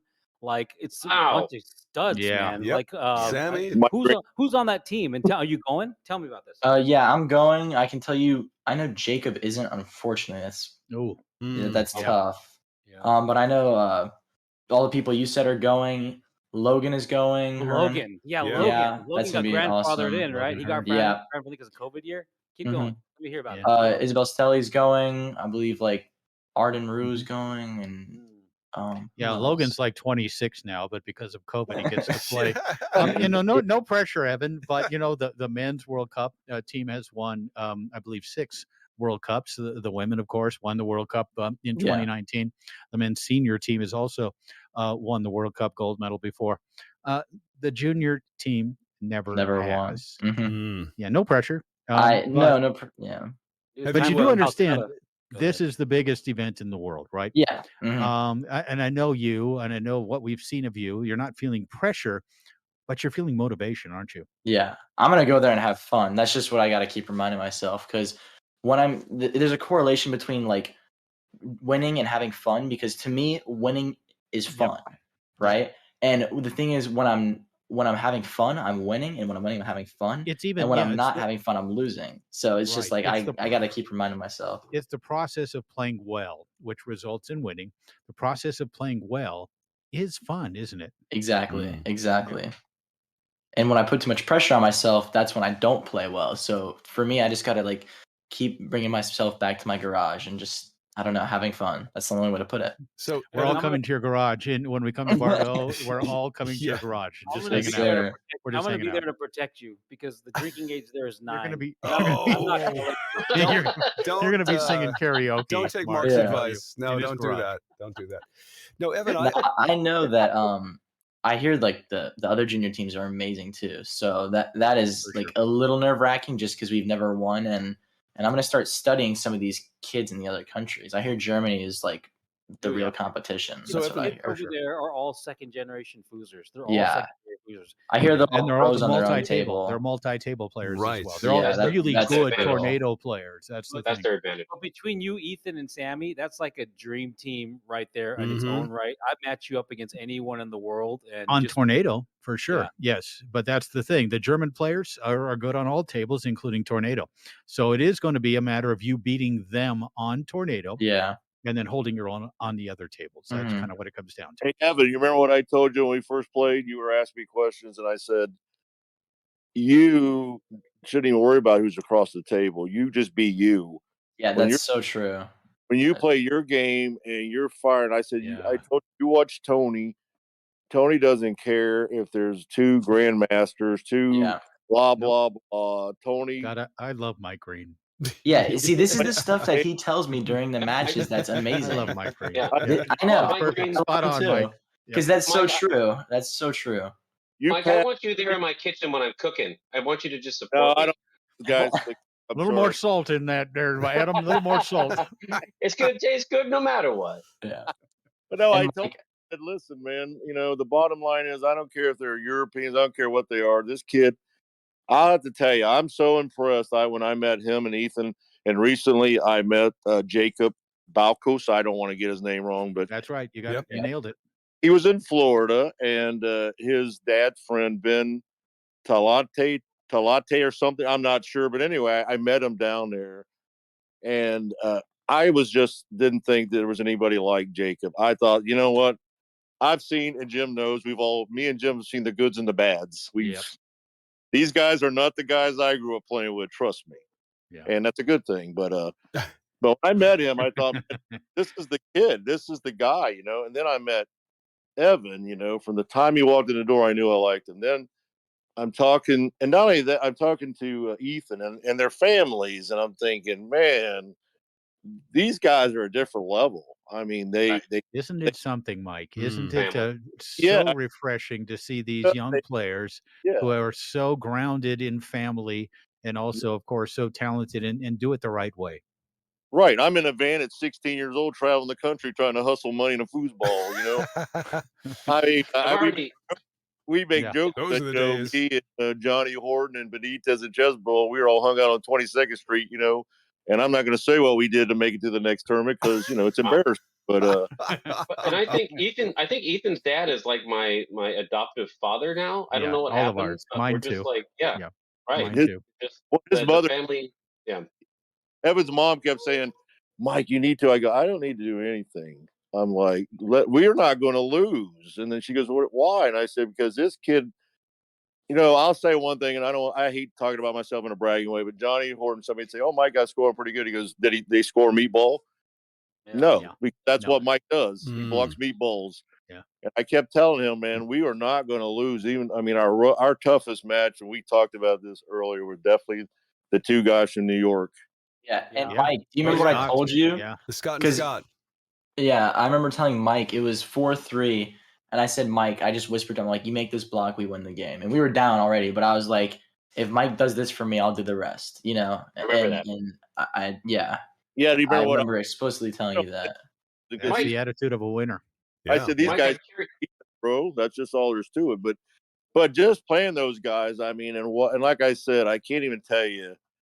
It's like, unless you play back for somebody and see, like I said, I drew Chris Clark. And to be honest with you, when we played Evan, I played the hardest match of my life because I wanted to beat him. And Chris was like, man, don't be taking it easy on him. You know, he's your partner. I said, no, I want to beat this. I want him to have respect for me too. You're just lucky my hand slipped on that. Chris Carson. Yeah. Yeah. Chris Carson. But Mike, we were just lucky you started out in the back. I'm like, that too. But no, I mean, seriously, like, I mean, I can't even go on enough about these young guys. And I mean, I'm still in contact, you know, with Jacob. He's coming down, you know, in a spring break, and you know, and it's just amazing what's going on. Coach of the junior team, Mike Green. I just realized. There you go. Yeah. Oh, hey, that's a good. Hold on a second. Yeah. Is there any locals going on that time? Oh, there's always locals, man. I mean, now that everybody's practicing to play a Mark's tournament, are you kidding me? You know, last night, Saturday night, we got Tony, we got Eric, we got we got Blake Anderson, it's incredible. Billy. There is no stronger area. I was gonna say, I'm like, I won my yesterday. I tripled on my local, and meanwhile, while I'm doing that, I'm seeing Mike text me on Facebook with the stuff going on in Florida, and I'm just like, oh, like, yeah, you just got me jealous, man. Yeah, here's the thing. One last before, and I know we're a few minutes left here, but you know, Adam and Mark and I can wax, you know, hyperbolic about this event and really talk about how special it was. But to hear both of you guys, right, Mark, you know, Mike, from your perspective as a 1985, that's 37 years ago, by the way, folks, world champion, from your perspective, and for a player who's been playing competitively for a year, both of you have this same energy, this same memory about last weekend, right? How special it was. And we can hear it. We can hear the energy in your voices about what it meant to you guys. And so I think that says it all about how special this Thunderdome event was. And again, you know, obviously Mark and Adam and I were there. We're part of the production, the promotion of this event, but it's real for us as well. We felt it. And I know you guys did as well. Yeah. I'd like to say real quick about this event. I know I said it already, but it really is just the format. I couldn't think of playing another double elimination tournament after that. Just Wow. the way that you run through the rounds and you get to play so much foosball. And another thing that people don't think about is the fact that you're focusing on this like the same events as everyone, rather than at like double elim tournaments. You got so many events to worry about, and you still play the less foosball in a way.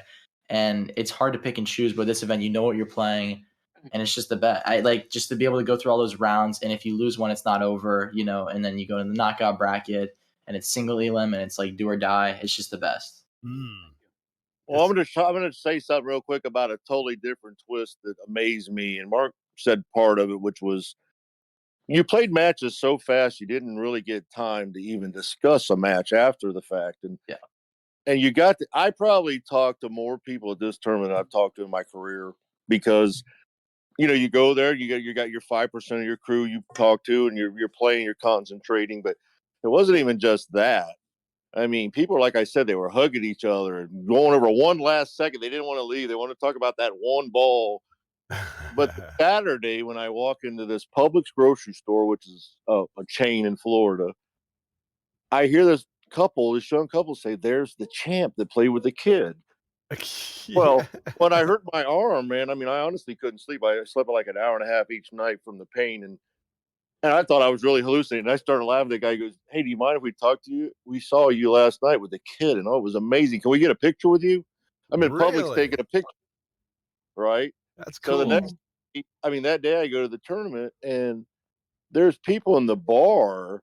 They got me and Evan's picture, and people are coming to me going, "Hey, do you guys allow us to take pictures with you?" And I'm like, "Are they kidding me?" And then during the final match, which was awesome. I mean, come on, you got to give Tommy Brewer some props. That guy, he is him and Dana both are the most improved players I've seen all year. I mean, as far as from what I know him a year ago. But anyway, during that time, there's guys at the bar that are cheering the finals match on and just totally into it and just having a blast. I mean, I've never been to a tournament like that ever. That's so cool. So cool. Anyway. Well, before we finish this up, I would be remiss, because of my background as a rock jock in radio. I got to ask you, Evan, one of my favorite questions to ask a rock star: what's on your turntable? What's in your CD player? What's on your playlist? What are you listening to? He has no idea what you're talking about. But That's a great question. Shut up, Mark. Mark, shut up. Love that. It's on my iPod. Well, I do listen to vinyl on my dad's turntable a lot. You do, dude. Miles Davis. Yes and no. It really depends on what genre, because I listen to so much stuff. In foosball moods, I listen to rap or metal. Okay. It just really depends on how I'm feeling. Okay. You really just ask me like what genre, and I'll tell you, because I got so much music I listen to. Let's take the name Chris Duarte. I do not. Okay, Chris Duarte. He's from Texas. You should know Chris. There's an album you need to check out. It's called Texas Sugar Strap Magic. Okay. He's a strap player. He's kind of. I can already figure. I can already figure. I'm searching up on Spotify. Right. Yeah. Texas Sugar Strap Magic. What kind of metal? Tom's a radio guy, by the way, Evan, so you got to respect it, right? Yeah. Okay. By the way, before I players. got on this call, I was listening to BB King live at the Regal. There you go. Love that's that. something right there. There you go. King's the man. He is the man. Absolutely. There's a guy who can make that guitar talk. Yeah, it's incredible. Right? I don't know. It just makes magic. me rethink. It is magic. Yep. How about Buddy Guy? You ever check out Buddy Guy? Of course. Yeah. Of course, we could talk about slide players like Sonny Landreth from. Derek Trucks. I love Derek Trucks so much. Yeah, oh my god. Right? Oh. Even Stevie Ray Vaughan, you've got to kind of appreciate what he did, even though there was obviously influenced by BB King. But certainly what he did over the years was superb. Yeah. Every weekend when I run in downtown Austin, I run past his statue. Do you? Every Saturday. No and I just kidding. salute it almost. Dude, I just watch it and I'm just like, so what could he have done? What about right? Nickelback? What about Nickelback? Nickelback. Now we're talking. My favorite blues. That's my language. Oh. I'm gonna take a photograph. Love Nickelback. No, not for me. So Evan, what happens if you decide to play out, man? You start maybe playing sessions and doing a professional gig. I mean, what are you going to do with foosball? Are you going to take it on the road? I mean, yeah, I'm trying to do that right now in a way. Like, Can you I'm do not. both? Yeah. Can you do I both? mean, maybe I could have gigs at tournaments. There How you about go. that? I'm in, man. Dig I'll it. pay. Absolutely. Good Lord. Yeah. Where's your mom? Where's your mom to bail Where's us out my of this? mom? Holy crap. Mom, Yeah, I mean, don't let if Evan I ever play see a gigs at guitar, football tournaments. Oh, it was so awesome watching your mom sitting at the end of the table, watching you play. You know, nervous, but such pride in her eyes. Yeah. You know, for you, not only for foosball. I have the feeling that it's just all around. That your mom is just so proud of you, bud. Yeah, and oh, this is a perfect way to summarize this tournament. So my mom, first of all, like I'm so glad she came because now I'm gonna get to go to more tournaments because she realizes what it's all about. But she has been to 2 tournaments with me. This one in Louisiana State, and a perfect way to summarize this tournament and how much better that format is the fact that my mom in Louisiana State, she didn't like it at all. She really didn't like. She just did not want to go, and she Went upstairs and watched Netflix. yeah, Right? exactly. Yeah. She just didn't. Yeah. She watched a couple matches and then like just got bored. But this tournament, she was there the entire time Yep. for the most part, or at least for the knockout rounds. I told her for the elimination bracket, you know, she could go because it's not very important. But for all the knockout rounds, she was there and she loved it. I mean, like she talked to me after and she was just like, that was the most exciting thing I've ever seen. Like she was genuine and she was so Wow. happy I So went. huge. And the Wow. thing is, the reason why I wasn't gonna go in the first place, not to blame it on my mom, but was because of my mom not wanting me to skip school. And Right. after she was like, "I'm so glad you went." Not about the money. She's just like the experience, and she met all the people. She loves Tommy. She loves the Wisconsin guys. She loved everyone. You know, Mike, and she just had a great time. And that shows you what that format does. It's just Wow. exciting. You can't. I mean, we can't underscore that enough, right? I mean, because obviously it's you, it's her son. She's playing, but she didn't want to watch you play at the end of the tournament, right? Yeah, And she that's didn't. what's And huge yeah, about this is that like the non-foosball player wants to watch it. exactly. That's That's acceptable. exactly right. Yeah, it's the That's the viewership. review. That's the Yeah, review at the exactly. bottom. It's like Evan's mom loves it. You know. Yeah, exactly. Well, it's true. It's like you got to appeal to the audience that doesn't understand the game. Like me, when I first started, I had no idea what competitive foosball was. You know, and that's everyone who first started. You got to appeal to them, and this format does that. Right. You know what? I'll say this about that. 99% of the people love Race to 10 and would play it again in a heartbeat. There's 1% that they're questioning it. But of that 99%, what they got to realize is if it's not about them, it's the casual observer. Because Mhm. Tommy Brewer made friends at the event, that were cheering him on, and they understood it was to 10 points. And that was, the score Yeah. markers. We need to add score markers. But outside of that, Yeah, that's what I said. A 2 out of 3 match is a 35-minute match where you switch sides. And the casual observer is like, what the hell's going on? Why are they doing this? These are 20 to 25-minute matches that are intense because you stop awesome. at 10 points. And Yeah. that, Yeah. I think, believe me, I think that helped with your mother too, Evan, that she's Well, absolutely. Yeah, and every match is close. You know, there's no straight setting. It's like if there's a 5-4 match, it's not over. You know, it goes all the way to. I mean, every match I played probably finished 8-10 or 9-10. I mean, there was never any blowout. Right. Yeah, but we know what I told Evan. He was worried about the I call it a race to 10. That's how I talk.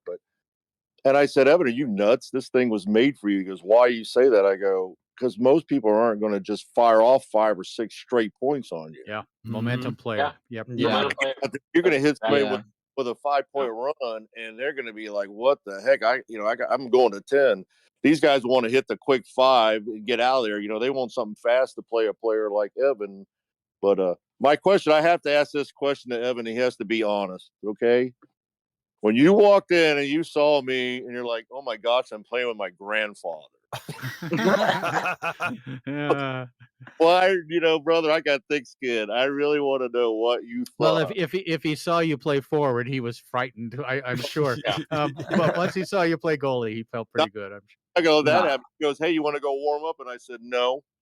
And I think I shocked him. And he goes, what? And I go, let's go talk about defense. Thank God I'm going to bring Tom Yor back in because we worked the defense together. And I said, I just want you to cover the short on both sides and let me worry about everything else. And I did exactly what Tom said. And I don't think anybody scored more than maybe 1 point the whole tournament. I mean, yeah, you did great. That's crazy. But well, when I first walked in, first of all, I don't care how old you are, how you look. You know, that's just not doesn't matter to me. But when we talked over a little bit about what we were doing, I was in heaven.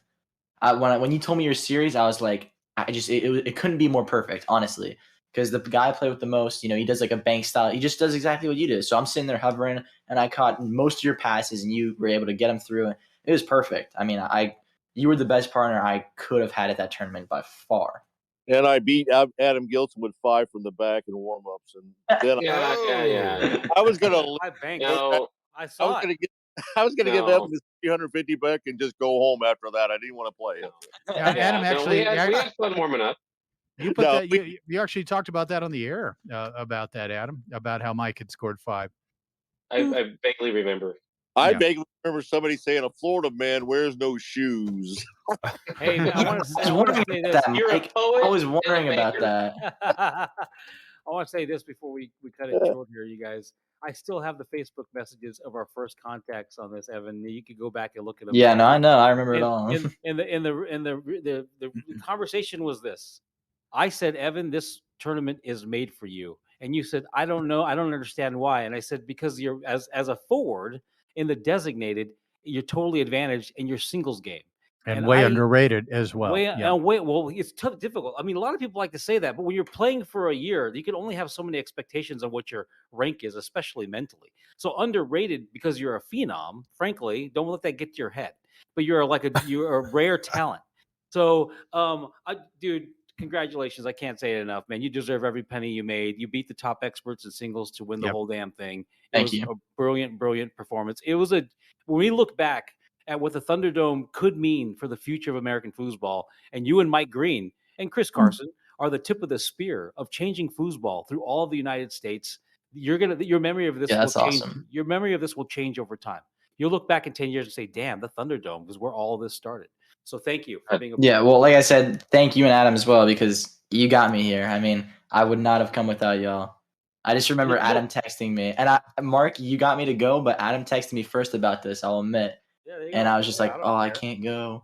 And then Mark, you called me. You phone called me and just like Adam tried to pitch you and he failed. And I called. No, I didn't. No. It wasn't a pitch. I just didn't get it. The second I brought it up, he started talking to me about his mom and saying, you can't, doesn't want to miss school. And like, dude, that is a line I will never ever cross ever. Yeah. Well, Mark called me. He phone called me, and the first words are, "Dude, are you crazy? Why are you not going to this?" And I'm like, "What is this?" He's like, "You can win $8,000." You were so intent on me going. You're like, you're going to, you're just so. Oh, here's a question though, real quick. Yeah. You said that in your top 5 that it wasn't in order, and you actually had me at your number 1. So in the Calcutta, why did you not buy me? Just curious. Well, I was hesitant because of the rules of the Calcutta, and frankly, it was under stress. If we're going to change the rules of the Calcutta next time, that someone could bid against you. That you have to bid against someone. That's why I didn't buy. I didn't bid because I knew you could buy at the end, right? Yeah. Next week, top 5 reasons not to have it to Calcutta. Anyway, we'll. Dude, the pros and masters are probably going to need caps, like $1,000 caps. Yeah, for sure. Look, we all knew that Evan showed up because he heard that Jim Stevens was actually going to be at a tournament for the first time. That too, yeah. But hey, I'm gonna cut. I need 2 seconds. I was playing a match. We were playing. It's 2-2, and we're playing my favorite guy. Tommy and what the heck's his name? The ball guy, my buddy Brian Costello. Yeah, Brian Costello. And he got mad. And he's like, yeah. And I remember that. Evan looks at me, and goes, "Hey, the reason he's mad." I go, "Come here for a second." He goes, "Okay." Go stay in your lane, man. I know what I'm doing here. And the guy never scored their point. We win the match 5-3. Yeah, I mean, like experience. Good for you, man.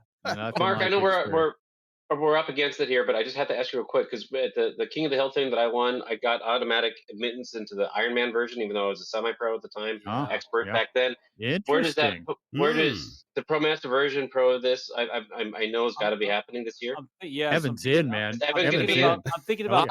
That's what I wanted to ask. I'm thinking about giving the top 4. I'm thinking about giving the top 4 players an opportunity to register. Love it. You, Mike Green, Chris Carson, and Tommy Brewer. Oh my gosh! I think it was Raw Balsa, but that's all right. Was it? Maybe Balsa was 4. In for free, and the other 3 got to pay. Oh, that's a great idea. I love that. Come on, cool. get off that. Dude, I'm telling you right now. It's actually we Balsa and gotta, Brewer tied for fourth. yeah, Yeah. we got to cut out. But you guys, it's going to be different. I want to stream that thing in front of millions of people. No, yeah, We got a definitely. partnership. We got a partnership with the Germans, DTFB TV. I want to stream that event to millions of people. You guys will be able to get sponsors. We'll help you sell and get your entry fees paid. Hey, can I come, But Mark? anyway, Is it all right? Yeah, And get 10 point spots for the tables. You There gotta you do go. that. Dude, you're going to learn the difference between a soft pro and a master at that event. I love it. Hey, guys, experience. So yeah, great job tonight. Great job last weekend. We appreciate you guys coming on. Evan, keep up the good work. Mike, it's like the rebirth of Mike Green, and I love it. And your influence Yes. not only on the players, the young players, but also what you're doing back there, buddy. You're playing some great goalies. So, thanks, guys. Congratulations on a great weekend, and looking forward to more great things from both of you. Yes. Thanks, guys. Blessed. Thank you so much. Thank you for having me on. I really means a lot. Oh, it's gentlemen. It's an open door policy, guys. Come back anytime you like. Looking forward to speaking to you again. And here's to the future, Absolutely. The future of foosball, and of course, Evan Yes, and Mike. sir. Thank you so much for doing what you're doing. And guys, it's been an absolute pleasure doing this 99th episode of FoosTalk Live. 99. Is that great? So what do we got 99. coming up for the 100th? 100. Well, you just Next never know. week? You just never know. I'm doing some research here, Oh my God, I can't wait to listen. We'll Can't see. wait to listen. We'll see. Yeah. Anyway, guys, it's been a pleasure. Let's get together again. Stick around because we do have FoosTalk Live Foosball Beats. Foosball tournaments are everywhere. FoosTalk Live proudly presents a weekly update of the events near you with the FoosTalk Live Tournament Beat. Here's what's up. The Arnold Sports Festival $4,500 Foosball Championships are happening this Friday through Sunday at Columbus Convention Center. That's North High Street in Columbus, Ohio. It's the first 518 Foosball Smashdown of 2022. It's been rescheduled for this Saturday at Trick Shots Billiards and Wicked Eatery, Route 9, Clifton Park, New York. Amateur doubles gets underway at 11 a.m. The next New Hampshire-New England Foosball Tournament is also happening this Saturday at Hobbs Brewery and Tap House, 765 New Hampshire, Route 16, Ossipee, New Hampshire. Here comes the $11,000 Wisconsin State Championships, March 10th through the 13th. Mad Apple Billiards, 3025 West College Ave in Appleton, Wisconsin. Who could forget the Moneyball Northwest Foosball Tournament, March 17th through the 20th? That's taking place at the Crown Plaza Hotel in Portland, Oregon. The Battle in the Mountains $10,000 Foosball Tournament, March 25th through the 27th, taking place at Crown Plaza Hotel and Resort, Asheville, North Carolina. The Foosball Hall of Fame Classic, April 6th through the 10th. That's taking place at the Golden Nugget in Las Vegas, Nevada. Don't forget about the $10,000 Florida State Championships, April 28th through May 1st. It's taking place at the Holiday Inn St. Petersburg North, Clearwater, Florida. And later this summer, the 2022 National Championships North American Cup, July 20th through the 24th at the Radisson Hotel in Aurora, Colorado. And finally, the first annual Ozark Open, Sunday, August 15th, 2588 North Gregg Street, Fayetteville, Arkansas. Each week, we do our best to give you the most up-to-date listing of foosball tournaments near you. If you have an event you would like to add to our list, send us all the details at info@foosballradio.com. Tune in every week for the FoosTalk Live Foosball Beat. FoosTalk Live is a product of Inside Foos, all rights reserved. Brought to you in part by InsideFoos.com, Protectoflex, Rodlock, 518 Prints, Foosballers the Movie, the USTSO, and Foosball Clubs USA. Tune in again next week for another episode of FoosTalk Live. In the meantime, We'll see you foozin'.